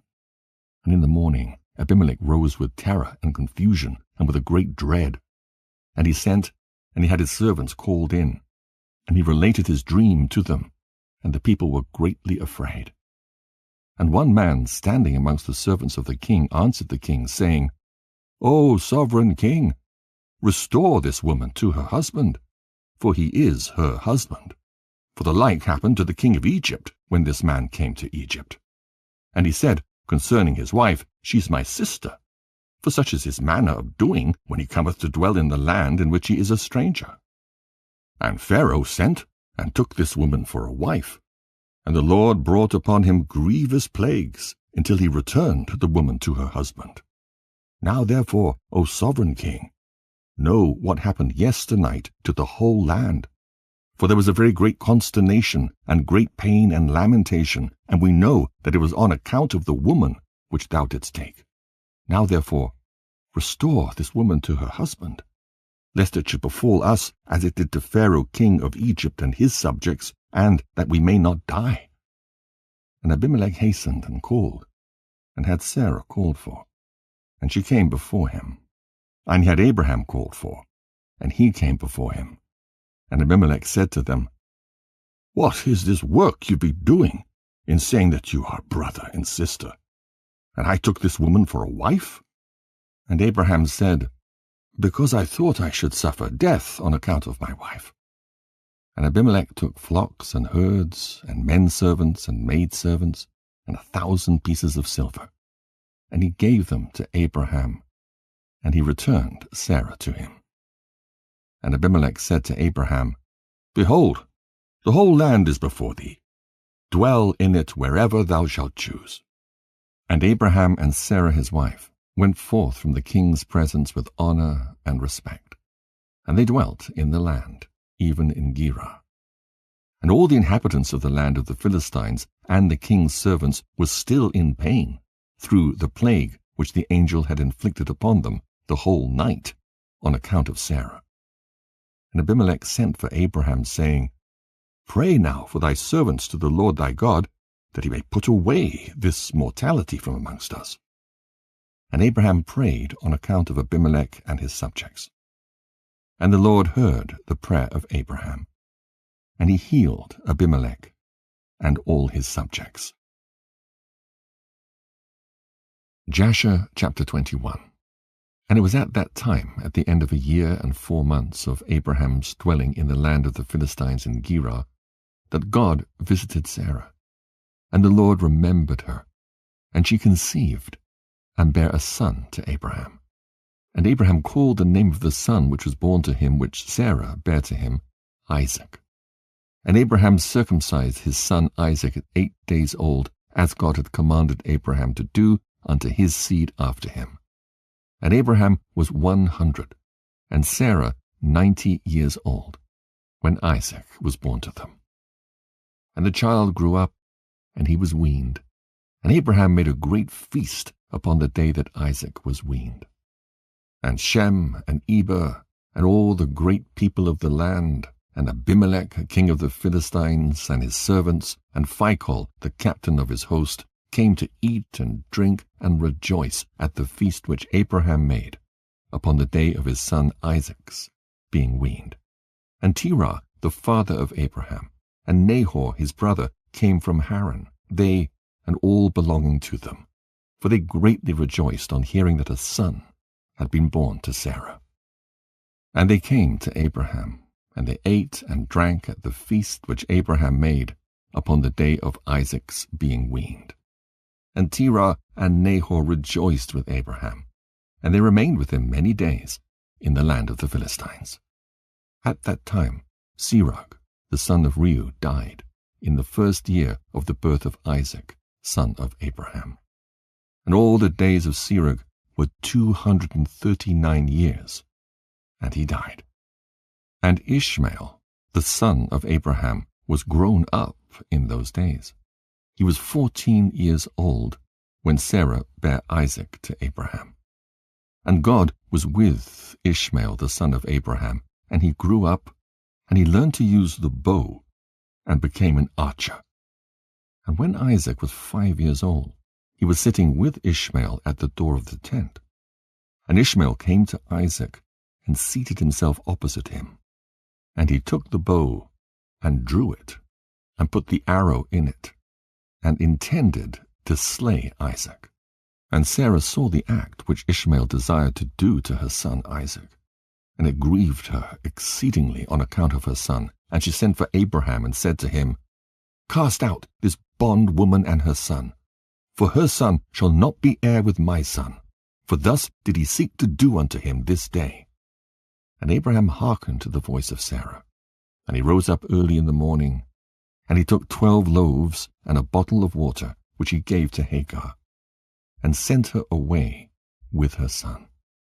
And Hagar went with her son to the wilderness, and they dwelt in the wilderness of Paran with the inhabitants of the wilderness. And Ishmael was an archer, and he dwelt in the wilderness a long time. And he and his mother afterward went to the land of Egypt, and they dwelt there. And Hagar took a wife for her son from Egypt, and her name was Meribah. And the wife of Ishmael conceived, and bare 4 sons and 2 daughters. And Ishmael and his mother and his wife and children afterward went and returned to the wilderness. And they made themselves tents in the wilderness in which they dwelt. And they continued to travel and then to rest monthly and yearly. And God gave Ishmael flocks and herds and tents on account of Abraham his father. And the man increased in cattle. And Ishmael dwelt in deserts and in tents, traveling and resting for a long time. And he did not see the face of his father. And in some time after, Abraham said to Sarah his wife, I will go and see my son Ishmael, for I have a desire to see him, for I have not seen him for a long time. And Abraham rode upon one of his camels to the wilderness to seek his son Ishmael, for he heard that he was dwelling in a tent in the wilderness with all belonging to him. And Abraham went to the wilderness, and he reached the tent of Ishmael about noon. And he asked after Ishmael, and he found the wife of Ishmael sitting in the tent with her children. And Ishmael, her husband, and his mother were not with them. And Abraham asked the wife of Ishmael, saying, Where has Ishmael gone? And she said, He's gone to the field to hunt. And Abraham was still mounted upon the camel, for he would not get off to the ground, as he had sworn to his wife Sarah that he would not get off from the camel. And Abraham said to Ishmael's wife, My daughter, give me a little water that I may drink, for I am fatigued from the journey. And Ishmael's wife answered and said to Abraham, We've neither water nor bread. And she continued sitting in the tent, and did not notice Abraham, neither did she ask him who he was. But she was beating her children in the tent, and she was cursing them. And she also cursed her husband Ishmael, and reproached him. And Abraham heard the words of Ishmael's wife to her children, and he was very angry and displeased. And Abraham called the woman to come out to him from the tent. And the woman came and stood opposite to Abraham, for Abraham was still mounted upon the camel. And Abraham said to Ishmael's wife, When thy husband Ishmael returneth home, say these words to him. A very old man from the land of the Philistines came hither to seek thee, and thus was his appearance and figure. I did not ask him who he was, and seeing thou wast not here, he spoke unto me, and said, When Ishmael thy husband returneth, tell him, Thus did this man say, When thou comest home, put away this nail of the tent which thou hast placed here, and place another nail in its stead. And Abraham finished his instructions to the woman, and he turned and went off on the camel homeward. And after that Ishmael came from the chase, he and his mother, and returned to the tent, and his wife spoke these words to him. A very old man from the land of the Philistines came to seek thee, and thus was his appearance and figure. I did not ask him who he was, and seeing thou wast not at home, he said to me, When thy husband cometh home, tell him, Thus saith the old man, Put away the nail of the tent which thou hast placed here, and place another nail in its stead. And Ishmael heard the words of his wife, and he knew that it was his father, and that his wife did not honor him. And Ishmael understood his father's words that he had spoken to his wife, and Ishmael hearkened to the voice of his father, and Ishmael cast off that woman, and she went away.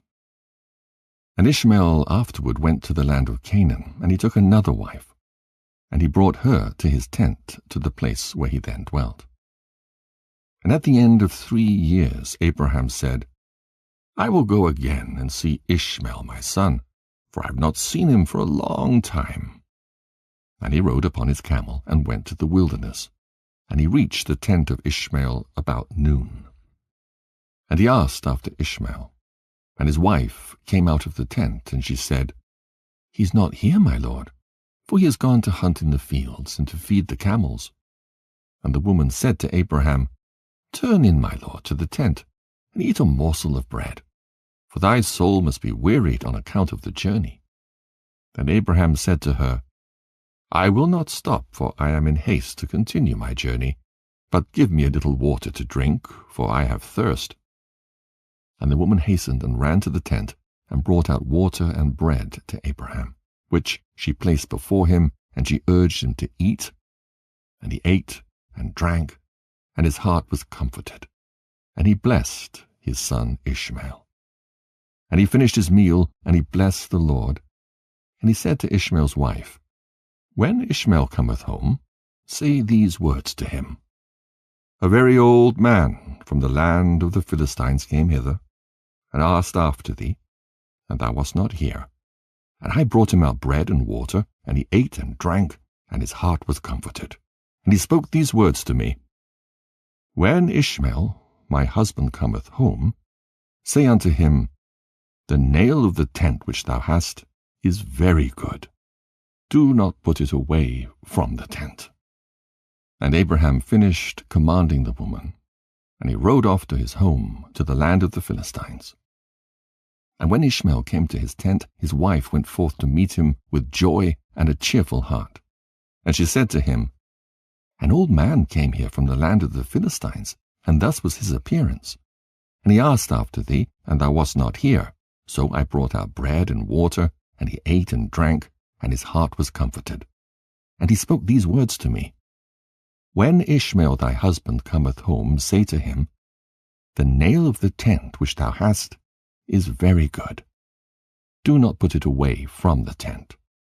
And Ishmael knew that it was his father, and that his wife had honored him.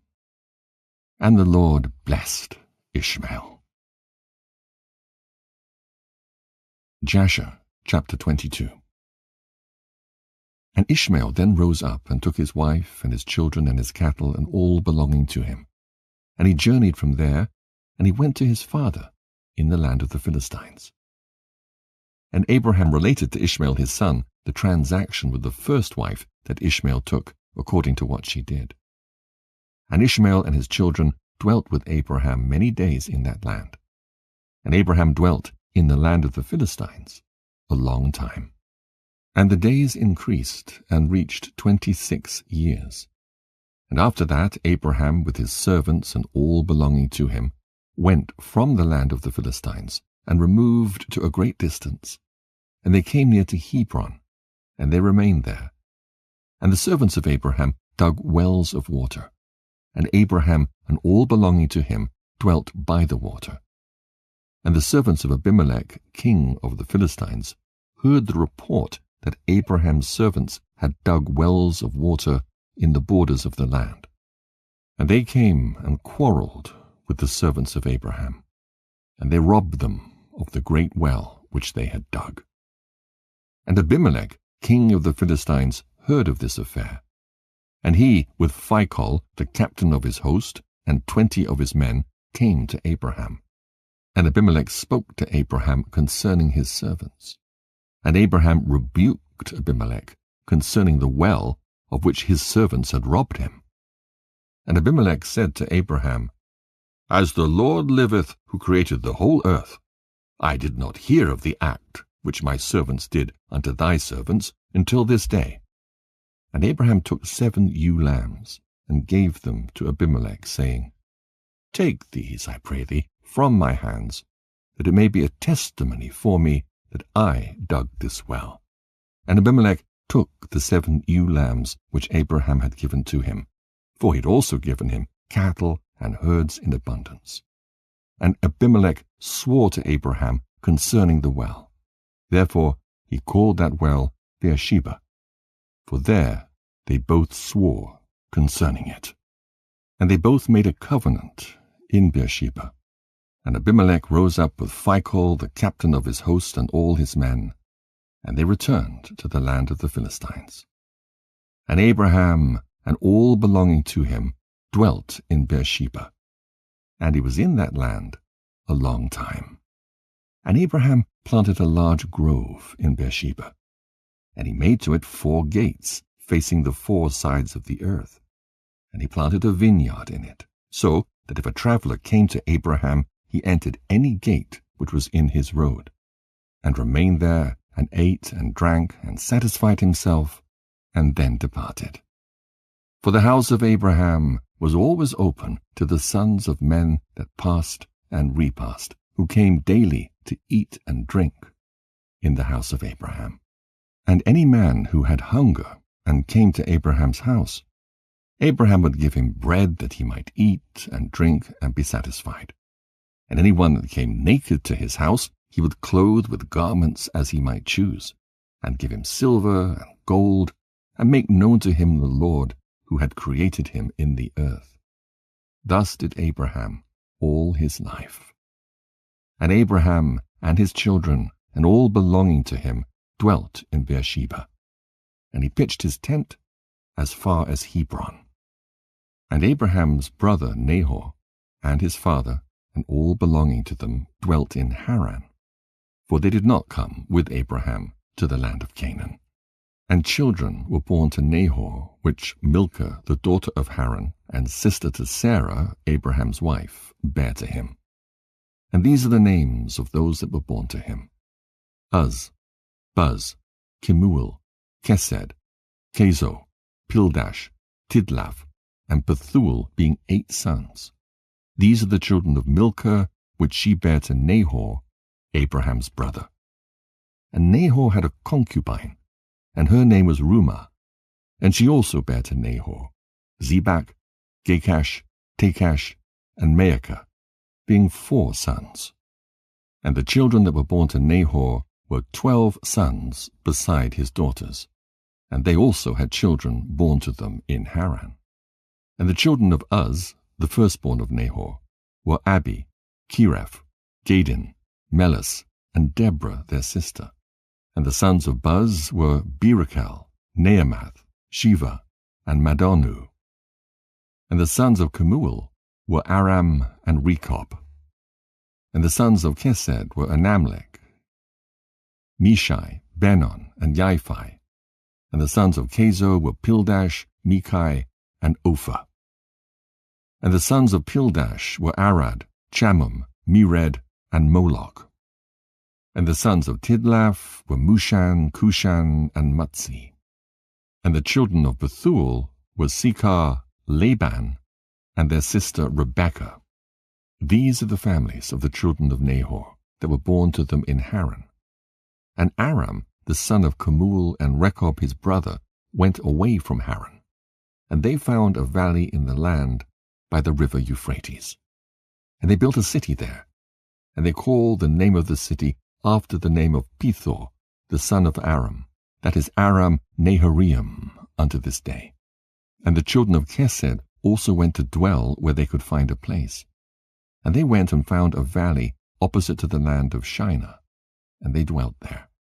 And they there built themselves a city, and they called the name of the city Kesed, after the name of their father, that is the land of Kasdim, unto this day. And the Kasdim dwelt in that land, and they were fruitful and multiplied exceedingly. And Terah, father of Nahor and Abraham, went and took another wife in his old age, and her name was Pelilah, and she conceived and bare him a son, and he called his name Zobah. And Terah lived 25 years after he begat Zobah. And Terah died in that year, that is the 35th year of the birth of Isaac, son of Abraham. And the days of Terah were 205 years, and he was buried in Haran. And Zobah, the son of Terah, lived 30 years, and he begat Aram, Achlis, and Merek. And Aram, son of Zobah, son of Terah, had 3 wives, and he begat 12 sons and 3 daughters.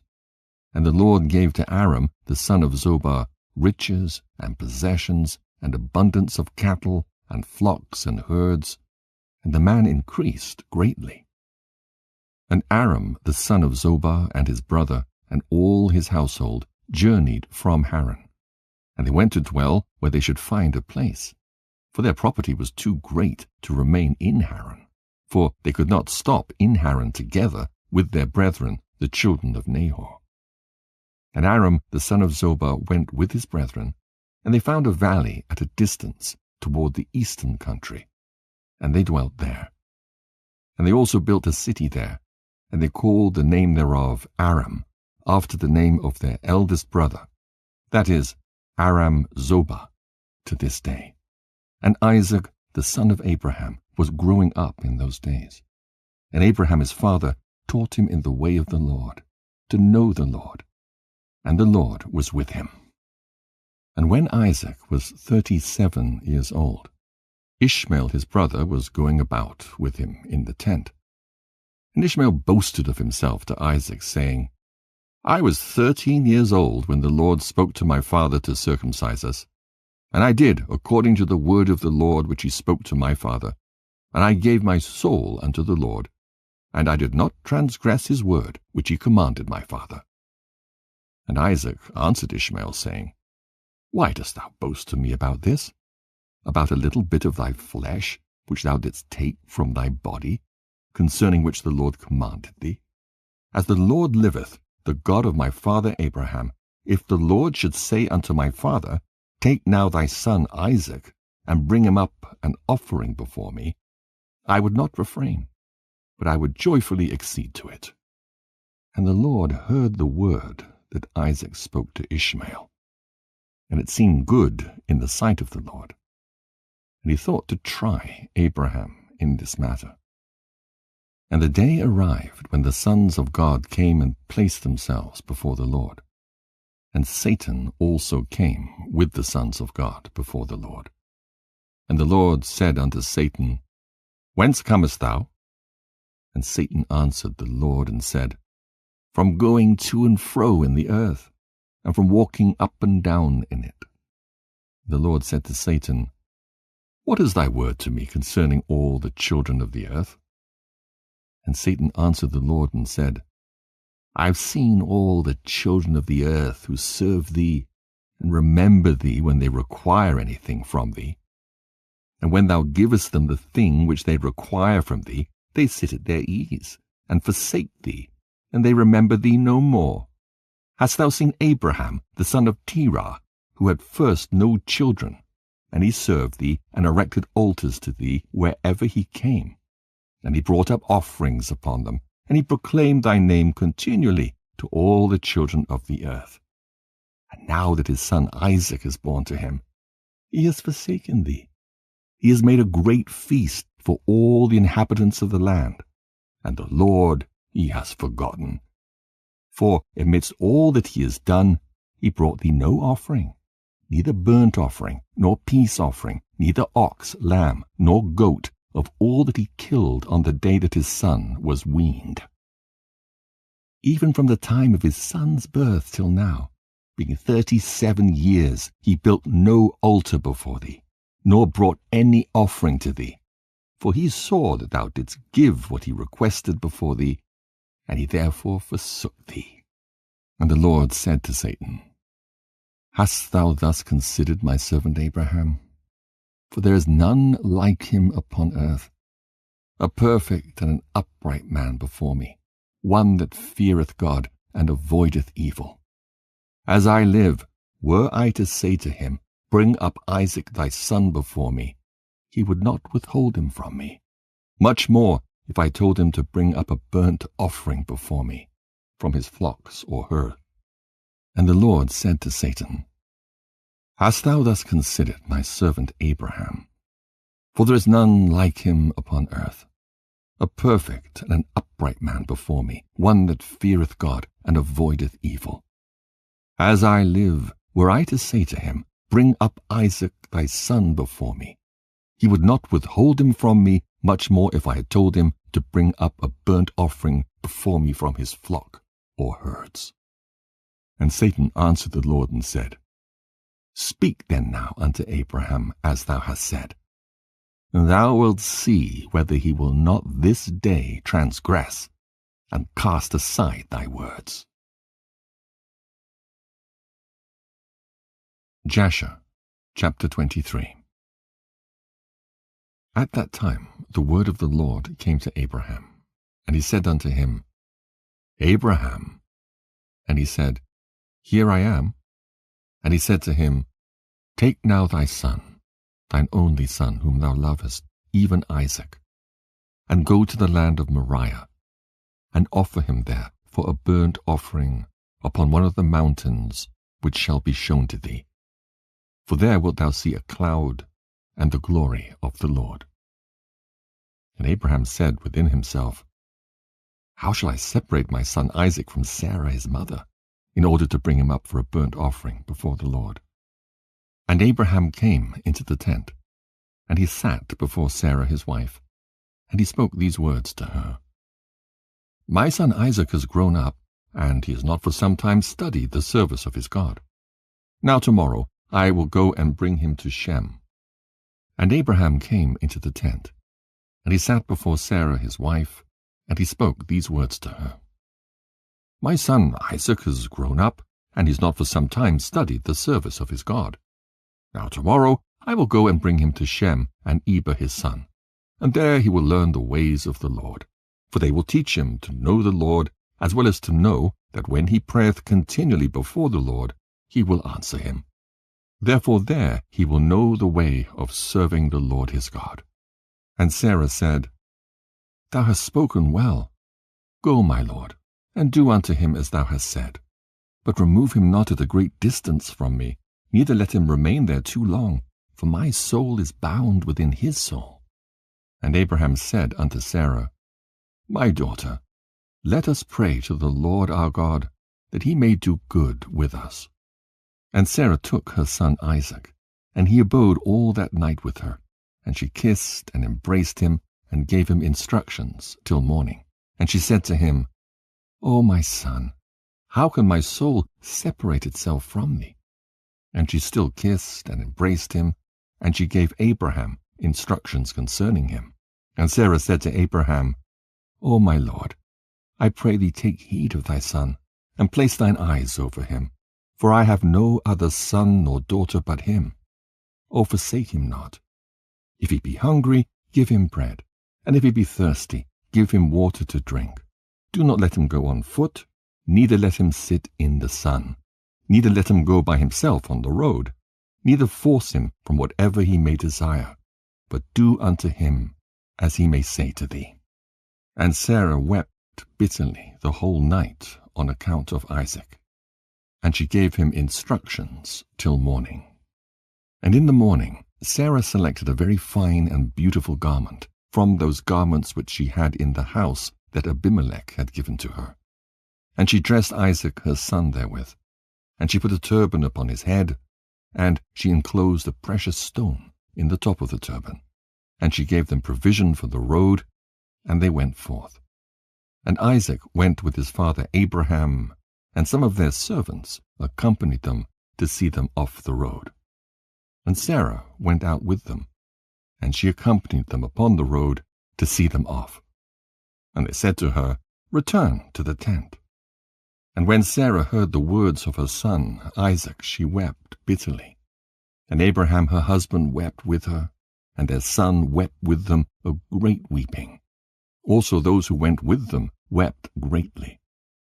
And Sarah caught hold of her son Isaac, and she held him in her arms, and she embraced him, and continued to weep with him. And Sarah said, Who knoweth if after this day I will ever see thee again? And they still wept together, Abraham, Sarah, and Isaac, and all those that accompanied them on the road wept with them. And Sarah afterward turned away from her son, weeping bitterly. And all her menservants and maidservants returned with her to the tent. And Abraham went with Isaac his son, to bring him up as an offering before the Lord, as he had commanded him. And Abraham took 2 of his young men with him, Ishmael, the son of Hagar, and Eliezer his servant, and they went together with them. And whilst they were walking in the road, the young men spoke these words to themselves. And Ishmael said to Eliezer, Now my father is going with Isaac to bring him up for a burnt offering to the Lord, as he commanded him. Now, when he returneth, he will give unto me all that he possesses, to inherit after him, for I am his firstborn. And Eleazar answered Ishmael and said, Surely Abraham did cast thee away with thy mother, and swear that thou shouldst not inherit anything of all he possesses. And to whom will he give all that he has with all his treasures, but unto me his servant, who has been faithful in his house, who has served him night and day, and has done all that he desired me? To me will he bequeath at his death all that he possesses. And whilst Abraham was proceeding with his son Isaac along the road, Satan came and appeared to Abraham in the figure of a very aged man, humble and of a contrite spirit. And he approached Abraham and said to him, Art thou silly or brutish, that thou goest to do this thing this day to thine only son? For God gave thee a son in thy latter days, in thy old age. And wilt thou go and slaughter him this day, because he committed no violence? And wilt thou cause the soul of thine only son to perish from the earth? Dost thou not know and understand that this thing cannot be from the Lord? For the Lord cannot do unto man such evil upon the earth, to say to him, Go slaughter thy child. And Abraham heard this, and knew that it was the word of Satan, who endeavored to draw him aside from the way of the Lord. But Abraham would not hearken to the voice of Satan. And Abraham rebuked him, so that he went away. And Satan returned and came to Isaac. And he appeared unto Isaac in the figure of a young man, comely and well-favored. And he approached Isaac and said unto him, Dost thou not know and understand that thy old silly father bringeth thee to the slaughter this day for naught? Now therefore, my son, do not listen nor attend to him, for he is a silly old man. And let not thy precious soul and beautiful figure be lost from the earth. And Isaac heard this, and said unto Abraham, Hast thou heard, my father, that which this man has spoken? Even thus has he spoken. And Abraham answered his son Isaac, and said to him, Take heed of him, and do not listen to his words, nor attend to him. For he is Satan, endeavoring to draw us aside this day from the commands of God. And Abraham still rebuked Satan. And Satan went from them. And seeing he could not prevail over them, he hid himself from them. And he went and passed before them in the road, and he transformed himself into a large brook of water in the road.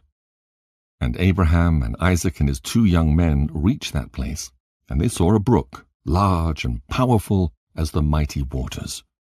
And they entered the brook and passed through it. And the waters at first reached their legs.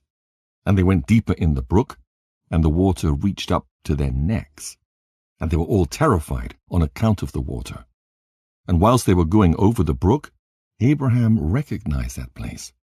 And he knew that there was no water there before. And Abraham said to his son Isaac, I know this place, in which there was no brook nor water. Now therefore it is this Satan who does all this to us, to draw us aside this day from the commands of God. And Abraham rebuked him, and said unto him, The Lord rebuke thee, O Satan. Begone from us, for we go by the commands of God. And Satan was terrified at the voice of Abraham, and he went away from them, and the place again became dry land, as it was at first. And Abraham went with Isaac toward the place that God had told him. And on the 3rd day Abraham lifted up his eyes, and saw the place at a distance which God had told him of. And a pillar of fire appeared to him that reached from the earth to heaven, and a cloud of glory upon the mountain, and the glory of the Lord was seen in the cloud. And Abraham said to Isaac, My son, dost thou see in that mountain which we perceive at a distance that which I see upon it? And Isaac answered and said unto his father, I see, and lo, a pillar of fire and a cloud, and the glory of the Lord is seen upon the cloud. And Abraham knew that his son Isaac was accepted before the Lord for a burnt offering. And Abraham said unto Eleazar and unto Ishmael his son, Do you also see that which we see upon the mountain which is at a distance? And they answered and said, We see nothing more than like the other mountains of the earth." And Abraham knew that they were not accepted before the Lord to go with them. And Abraham said to them, "Abide ye here with the ass, whilst I and Isaac my son will go to yonder mount and worship there before the Lord, and then return to you." And Eliezer and Ishmael remained in that place, as Abraham had commanded. And Abraham took wood for a burnt offering, and placed it upon his son Isaac. And he took the fire and the knife, and they both went to that place. And when they were going along, Isaac said to his father, "Behold, I see here the fire and the wood, and where then is the lamb that is to be the burnt offering before the Lord?" And Abraham answered his son Isaac, saying, "The Lord has made choice of thee, my son, to be a perfect burnt offering, instead of the lamb." And Isaac said unto his father, "I will do all that the Lord spoke to thee, with joy and cheerfulness of heart." And Abraham again said to Isaac his son, "Is there in thy heart any thought or counsel concerning this which is not proper? Tell me, my son, I pray thee.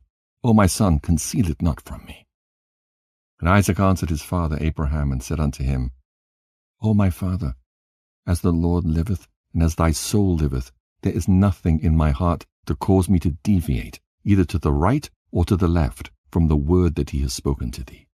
Neither limb nor muscle has moved or stirred at this, nor is there in my heart any thought or evil concerning this. But I am of joyful and cheerful heart in this matter. And I say, Blessed is the Lord, who has this day chosen me to be a burnt offering before him."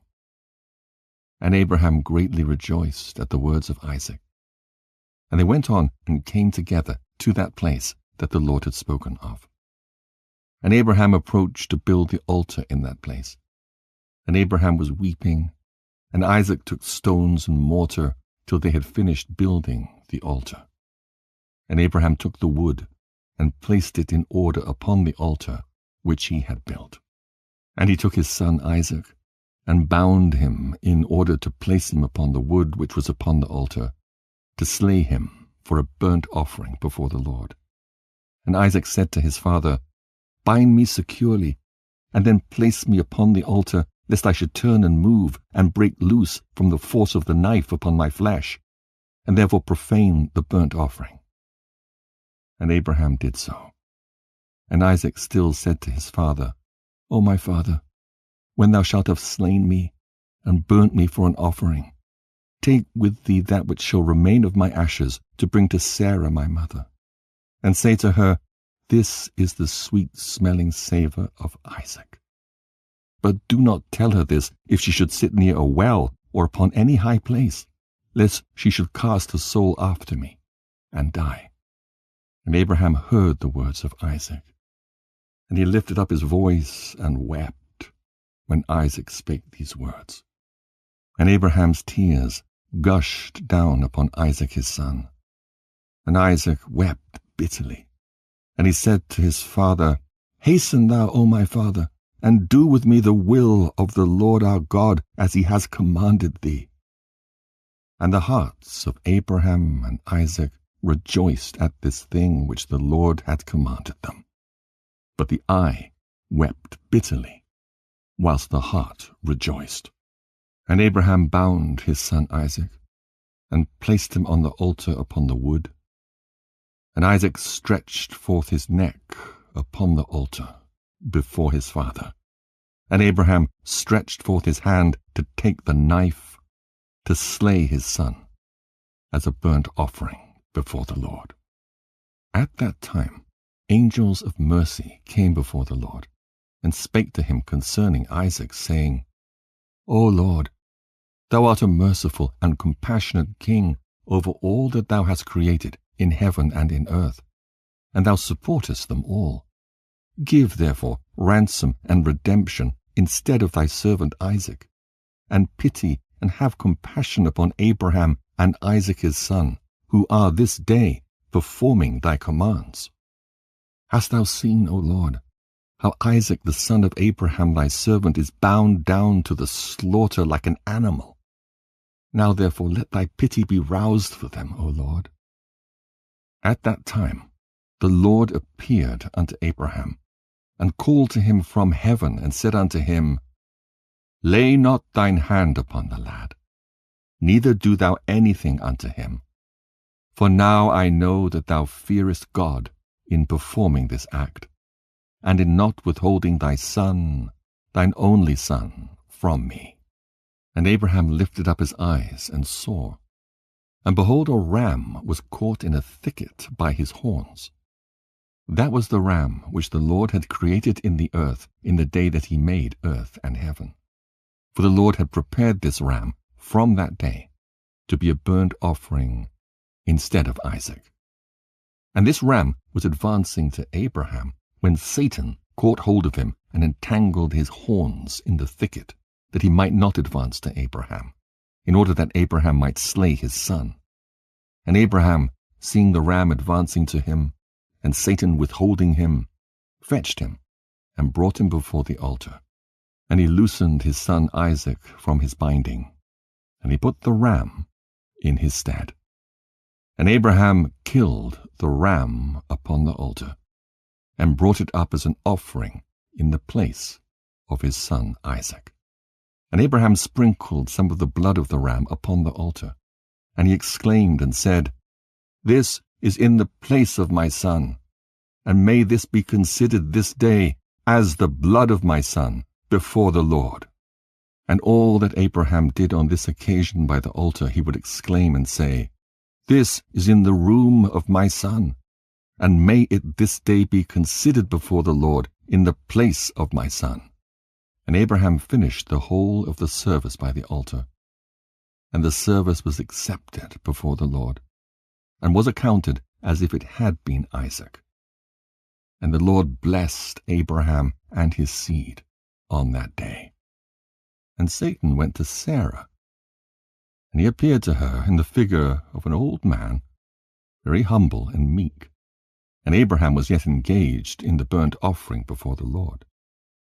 And he said unto her, Dost thou not know all the work that Abraham has made with thine only son this day? For he took Isaac, and built an altar, and killed him, and brought him up as a sacrifice upon the altar. And Isaac cried and wept before his father, but he looked not at him, neither did he have compassion over him. And Satan repeated these words, and he went away from her. And Sarah heard all the words of Satan, and she imagined him to be an old man from amongst the sons of men who had been with her son, and had come and told her these things. And Sarah lifted up her voice and wept, and cried out bitterly on account of her son. And she threw herself on the ground, and she cast dust upon her head, and she said, O my son Isaac, my son! Oh, that I had this day died instead of thee! And she continued to weep and said, It grieves me for thee, O my son Isaac. Oh, that I had died this day in thy stead. And she still continued to weep and said, It grieves me for thee, after that I have reared thee, and have brought thee up. Now my joy is turned into mourning over thee. I, that had a longing for thee, and cried and prayed to God till I bare thee at 90 years old, and now hast thou served this day for the knife and the fire, to be made an offering. But I console myself with thee, my son, in its being the word of the Lord. For thou didst perform the command of thy God. For who can transgress the word of our God, in whose hands is the soul of every living creature? Thou art just, O Lord our God, for all thy works are good and righteous. For I also am rejoiced with thy word which thou didst command. And whilst mine eye weepeth bitterly, my heart rejoiceth. And Sarah laid her head upon the bosom of one of her handmaids, and she became still as stone. And Sarah laid her head upon the bosom of one of her handmaids, and she became as still as a stone. She afterward rose up, and went about making inquiries, till she came to Hebron. And she inquired of all those whom she met walking in the road, and no one could tell her what had happened to her son. And she came with her maidservants and menservants to Kiriath Arba, which is Hebron, and she asked concerning her son. And she remained there while she sent some of her servants to seek where Abraham had gone with Isaac. They went to seek him in the house of Shem and Eber, but they could not find him. And they sought throughout the land, and he was not there. And behold, Satan came to Sarah in the shape of an old man. And he came and stood before her, and he said unto her, I spoke falsely unto thee, for Abraham did not kill his son, and he's not dead. And when she heard the word, her joy was so exceedingly violent on account of her son that her soul went out through joy. She died, and was gathered to her people. And when Abraham had finished his service, he returned with his son Isaac to his young men. And they rose up and went together to Beersheba, and they came home. And Abraham sought for Sarah, and could not find her. And he made inquiries concerning her, and they said unto him, She went as far as Hebron to seek you both where you had gone, for thus was she informed. And Abraham and Isaac went to her to Hebron. And when they found that she was dead, they lifted up their voices and wept bitterly over her. And Isaac fell upon his mother's face and wept over her. And he said, O my mother, how hast thou left me, and where hast thou gone? O how hast thou left me? And Abraham and Isaac wept greatly, and all their servants wept with them on account of Sarah. And they mourned over her a great and heavy mourning. Jasher chapter 24. And the life of Sarah was 127 years, and Sarah died. And Abraham rose up from before his dead to seek a burial place to bury his wife Sarah. And he went and spoke to the children of Heth, the inhabitants of the land, saying, I am a stranger and a sojourner with you in your land. Give me a possession of a burial place in your land, that I may bury my dead from before me. And the children of Heth said unto Abraham, Behold, the land is before thee. In the choice of our sepulchres bury thy dead, for no man shall withhold thee from burying thy dead. And Abraham said unto them, If you are agreeable to this, go and entreat for me to Ephron, the son of Zochar, requesting that he may give me the cave of Machpelah, which is in the end of his field, and I will purchase it of him for whatever he desire for it. And Ephron dwelt among the children of Heth, and they went and called for him, and he came before Abraham. And Ephron said unto Abraham, Behold, all thou requirest thy servant will do. And Abraham said, No, but I will buy the cave and the field which thou hast for value, in order that it may be for a possession of a burial place forever. And Ephron answered and said, Behold, the field and the cave are before thee. Give whatever thou desirest. And Abraham said, Only at full value will I buy it from thy hand, and from the hands of those who go in at the gate of thy city, and from the hand of thy seed forever. And Ephron and all his brethren heard this. And Abraham weighed to Ephron 400 shekels of silver in the hands of Ephron, and in the hands of all his brethren. And Abraham wrote this transaction, and he wrote and testified it with 4 witnesses. And these are the names of the witnesses: Amichel, the son of Abishna the Hittite; Adichoram, the son of Ashunach the Hivite; Abdon, the son of Achiram the Gomerite; Bactil, the son of Abadish the Zionite. And Abraham took the book of the purchase and placed it in his treasures. And these are the words that Abraham wrote in the book, namely, that the cave and the field Abraham bought from Ephron the Hittite, and from his seed, and from those that go out of his city, and from their seed forever, are to be a purchase to Abraham and to his seed and to those that go forth from his loins, for a possession of a burial place forever. And he put a signet to it, and testified it with witnesses. And the field and the cave that was in it, and all that place, were made sure unto Abraham and unto his seed after him from the children of Heth. Behold, it is before Mamre in Hebron, which is in the land of Canaan. And after this Abraham buried his wife Sarah there. And that place and all its boundary became to Abraham and unto his seed for a possession of a burial place. And Abraham buried Sarah with pomp, as observed at the interment of kings. And she was buried in very fine and beautiful garments. And at her bier was Shem, his sons Eber and Abimelech, together with Anar, Ashcol, and Mamre, and all the grandees of the land followed her bier. And the days of Sarah were 127 years, and she died. And Abraham made a great and heavy mourning, and he performed the rites of mourning for 7 days.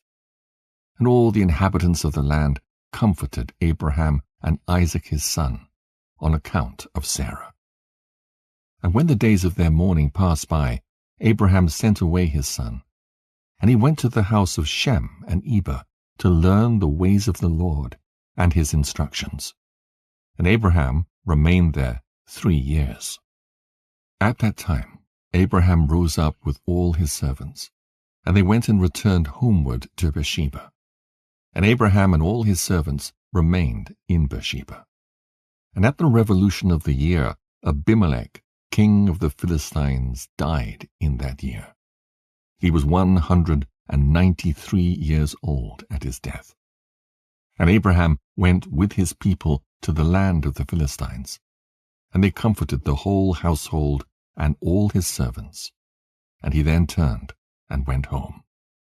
And it was after the death of Abimelech that the people of Gerar took Benmelech, his son, and he was only 12 years old, and they made him lying in the place of his father. And they called his name Abimelech after the name of his father, for thus was it their custom to do in Gerar. And Abimelech reigned instead of Abimelech his father, and he sat upon his throne. And Lot, the son of Haran, also died in those days, in the 39th year of the life of Isaac. And all the days that Lot lived were 140 years, and he died. And these are the children of Lot that were born to him by his daughters. The name of the firstborn was Moab, and the name of the second was Benamai. And the 2 sons of Lot went and took themselves wives from the land of Canaan, and they bare children to them. And the children of Moab were Ed, Maon, Tarsis, and Canville, 4 sons.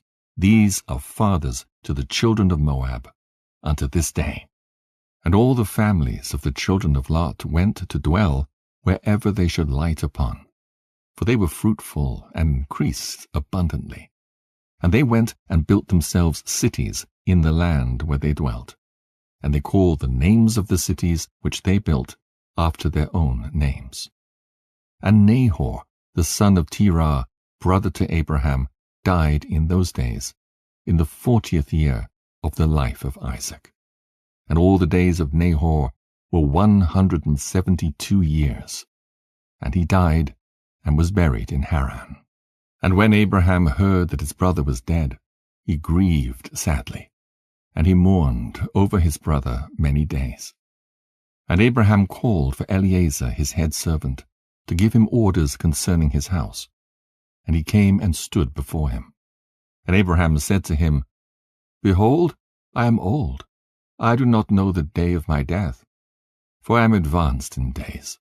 Now therefore rise up, go forth, and do not take a wife for my son from this place and from this land, from the daughters of the Canaanites, amongst whom we dwell. But go to my land and to my birthplace, and take from thence a wife for my son. And the Lord God of heaven and earth, who took me from my father's house, and brought me to this place, and said unto me, To thy seed will I give this land for an inheritance forever. he will send his angel before thee, and prosper thy way, that thou mayest obtain a wife for my son from my family and from my father's house. And the servant answered his master Abraham and said, Behold, I go to thy birthplace and to thy father's house, and take a wife for thy son from there. But if the woman be not willing to follow me to this land, shall I take thy son back to the land of thy birthplace? And Abraham said unto him, Take heed that thou bring not my son hither again. For the Lord before whom I have walked, he will send his angel before thee, and prosper thy way. And Eliezer did as Abraham ordered him. And Eliezer swore unto Abraham his master upon this matter.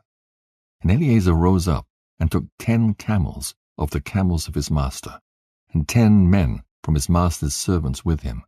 And they rose up, and went to Haran, the city of Abraham and Nahor, in order to fetch a wife for Isaac, the son of Abraham. And whilst they were gone, Abraham sent to the house of Shem and Eber, and they brought from thence his son Isaac. And Isaac came home to his father's house to Beersheba, whilst Eliezer and his men came to Haran. And they stopped in the city by the watering place. And he made his camels to kneel down by the water, and they remained there.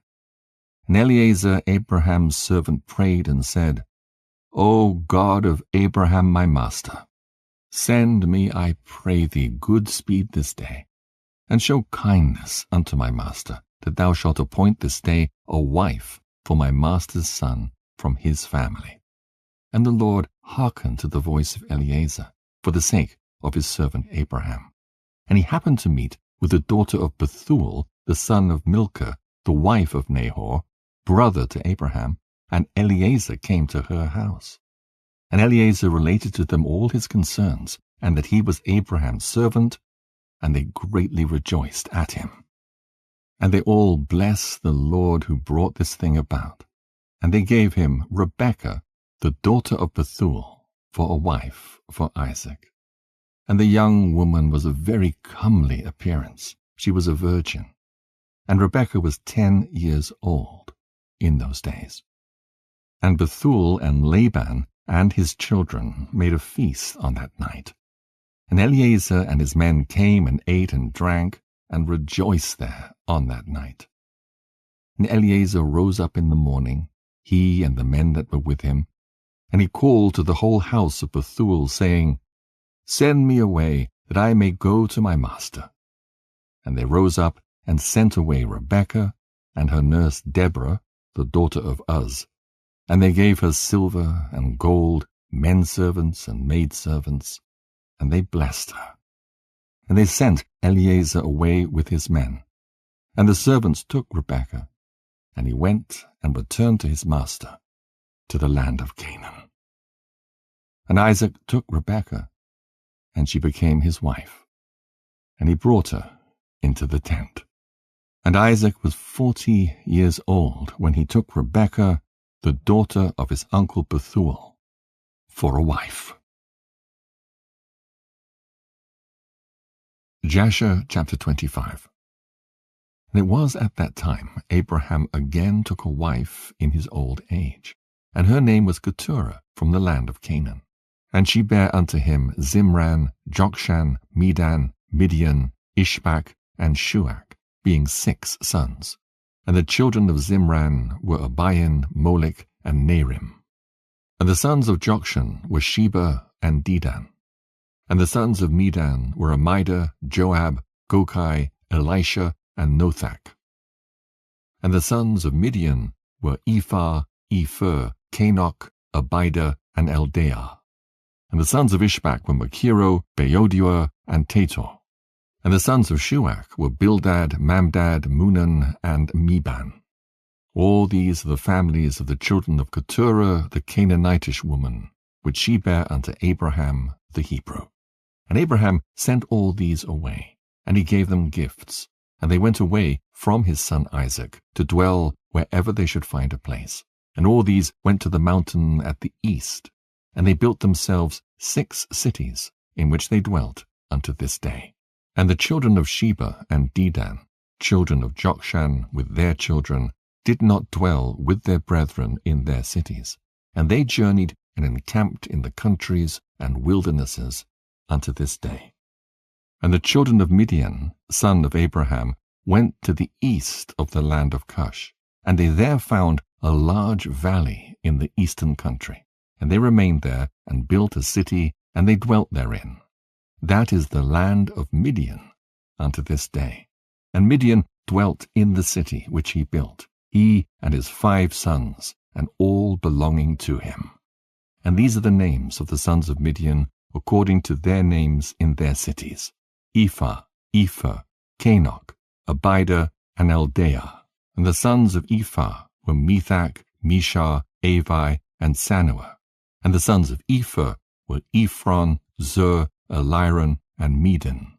And the sons of Canok were Ruel, Rechem, Azai, Alioshub, and Elad.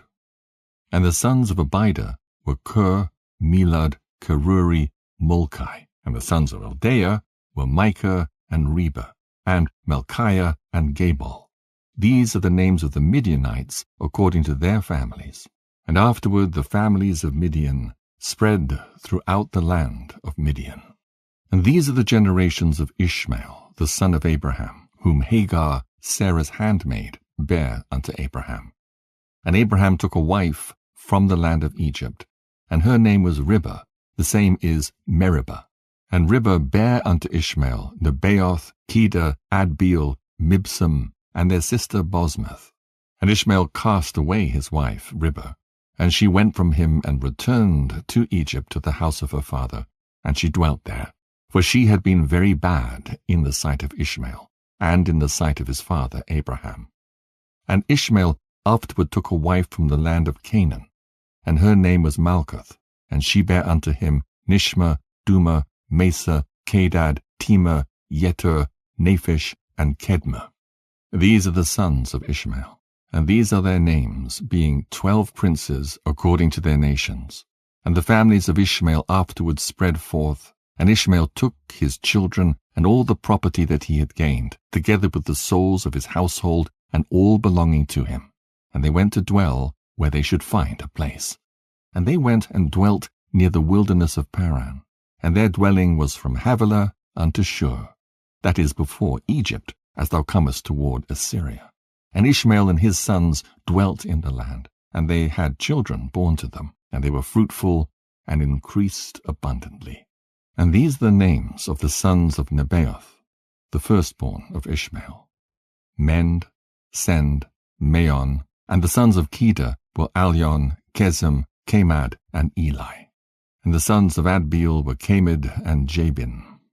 And the sons of Mibsam were Obadiah, Ebedmelech, and Yeush. These are the families of the children of Ribah, the wife of Ishmael. And the sons of Mishma, the son of Ishmael, were Shemua, Zechariah, and Obed. And the sons of Duma were Kesed, Eli, Machmad, and Ahmad. And the sons of Mesa were Melon, Mula, and Abidalon. And the sons of Kedad were Azur, Minzah, and Ebedmelech. And the sons of Tema were Seah, Sadon, and Yakol. And the sons of Eter were Merith, Yeish, Alio, and Pekoth. And the sons of Naphish were Ebed-Tamed, Ebiasaph, and Mer. And the sons of Kedma were Caleb, Taktai, and Omir. These were the children of Malkuth, the wife of Ishmael, according to their families. All these are the families of Ishmael, according to their generations. And they dwelt in those lands wherein they had built themselves cities unto this day. And Rebekah, the daughter of Bethuel, the wife of Abraham's son Isaac, was barren in those days. She had no offspring. And Isaac dwelt with his father in the land of Canaan. And the Lord was with Isaac. And Arpachshad, the son of Shem, the son of Noah, died in those days, in the 48th year of the life of Isaac. And all the days that Arpachshad lived were 438 years, and he died.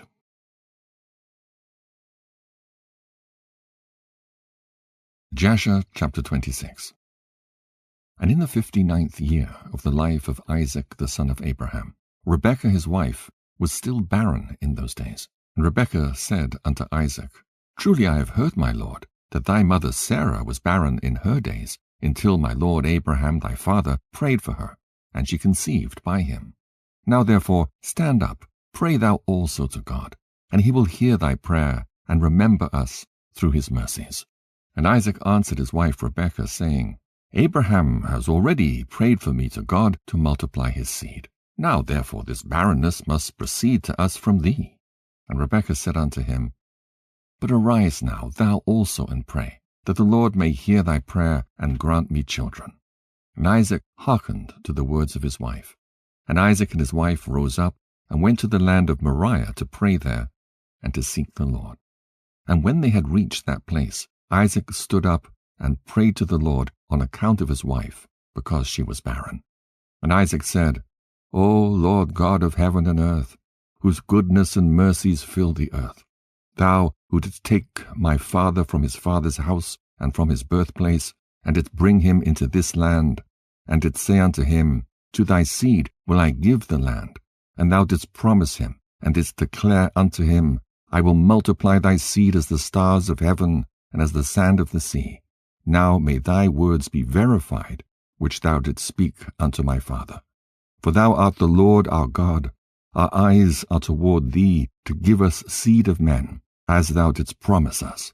For thou art the Lord our God, and our eyes are directed toward thee only.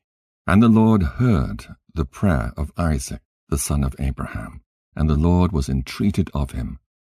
And Rebekah his wife conceived.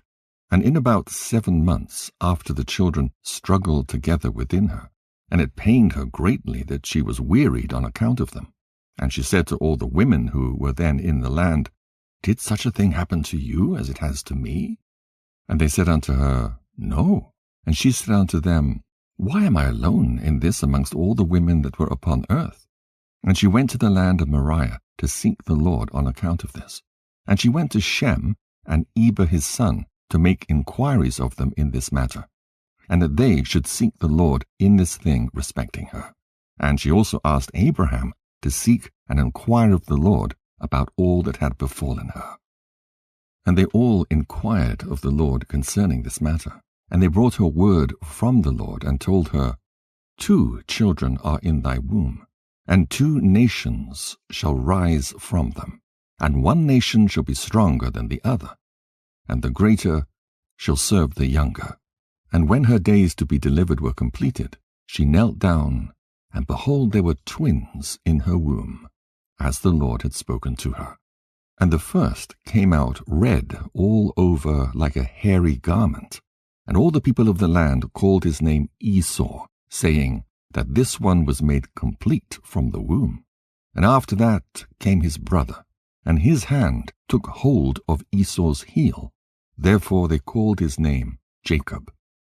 And Isaac the son of Abraham was 60 years old when he begat them. And the boys grew up to their 15th year, and they came amongst the society of men. Esau was a designing and deceitful man, and an expert hunter in the field. And Jacob was a man perfect and wise, dwelling in tents, feeding flocks, and learning the instructions of the Lord and the commands of his father and mother. And Isaac and the children of his household dwelt with his father Abraham in the land of Canaan, as God had commanded them. And Ishmael, the son of Abraham, went with his children and all belonging to them, and they returned there to the land of Havilah, and they dwelt there. And all the children of Abraham's concubines went to dwell in the land of the east, for Abraham had sent them away from his son, and had given them presents, and they went away. And Abraham gave all that he had to his son Isaac, and he also gave him all his treasures. And he commanded him, saying, Dost thou not know and understand? The Lord is God in heaven and in earth, and there is no other beside him. And it was he who took me from my father's house and from my birthplace, and gave me all the delights upon earth, who delivered me from the counsel of the wicked, for in him did I trust.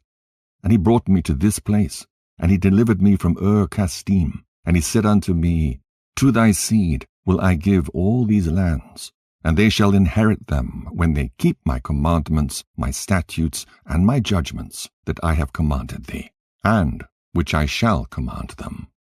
Now therefore, my son, hearken to my voice, and keep the commandments of the Lord thy God, which I commanded thee. Do not turn from the right way, either to the right or to the left, in order that it may be well with thee and thy children after thee forever. And remember the wonderful works of the Lord, and his kindness that he has shown toward us in having delivered us from the hands of our enemies. And the Lord our God caused them to fall into our hands. And now therefore keep all that I have commanded thee, and turn not away from the commandments of thy God, and serve none beside him, in order that it may be well with thee and thy seed after thee. And teach thou thy children and thy seed the instructions of the Lord and his commandments, and teach them the upright way in which they should go, in order that it may be well with them forever. And Isaac answered his father, and said unto him, That which my Lord has commanded, that will I do, and I will not depart from the commandments of the Lord my God. I will keep all that he commanded me. And Abraham blessed his son Isaac, and also his children. And Abraham taught Jacob the instruction of the Lord and his ways. And it was at that time that Abraham died, in the 15th year of the life of Jacob and Esau the sons of Isaac, and all the days of Abraham were 175 years. And he died, and was gathered to his people in good old age, old and satisfied with days. And Isaac and Ishmael his sons buried him. And when the inhabitants of Canaan heard that Abraham was dead, they all came with their kings and princes and all their men to bury Abraham. And all the inhabitants of the land of Haran, and all the families of the house of Abraham, and all the princes and grandees, and the sons of Abraham by the concubines, all came when they heard of Abraham's death, and they requited Abraham's kindness, and comforted Isaac his son. And they buried Abraham in the cave which he bought from Ephron the Hittite and his children, for a possession of a burial place. And all the inhabitants of Canaan, and all those who'd known Abraham, wept for Abraham a whole year, and men and women mourned over him. And all the little children, and all the inhabitants of the land wept on account of Abraham, for Abraham had been good to them all, and because he had been upright with God and men. And there arose not a man who feared God like unto Abraham, for he had feared his God from his youth, and had served the Lord, and had gone in all his ways during his life, from his childhood to the day of his death. And the Lord was with him, and delivered him from the counsel of Nimrod and his people. And when he made war with the 4 kings of Elam, he conquered them. And he brought all the children of the earth to the service of God. And he taught them the ways of the Lord, and caused them to know the Lord. And he formed a grove, and he planted a vineyard therein. And he had always prepared in his tent meat and drink to those that passed through the land, that they might satisfy themselves in his house. And the Lord God delivered the whole earth on account of Abraham. And it was after the death of Abraham that God blessed his son Isaac and his children. And the Lord was with Isaac as he had been with his father Abraham. For Isaac kept all the commandments of the Lord, as Abraham his father had commanded him. He did not turn to the right or to the left from the right path, which his father had commanded him.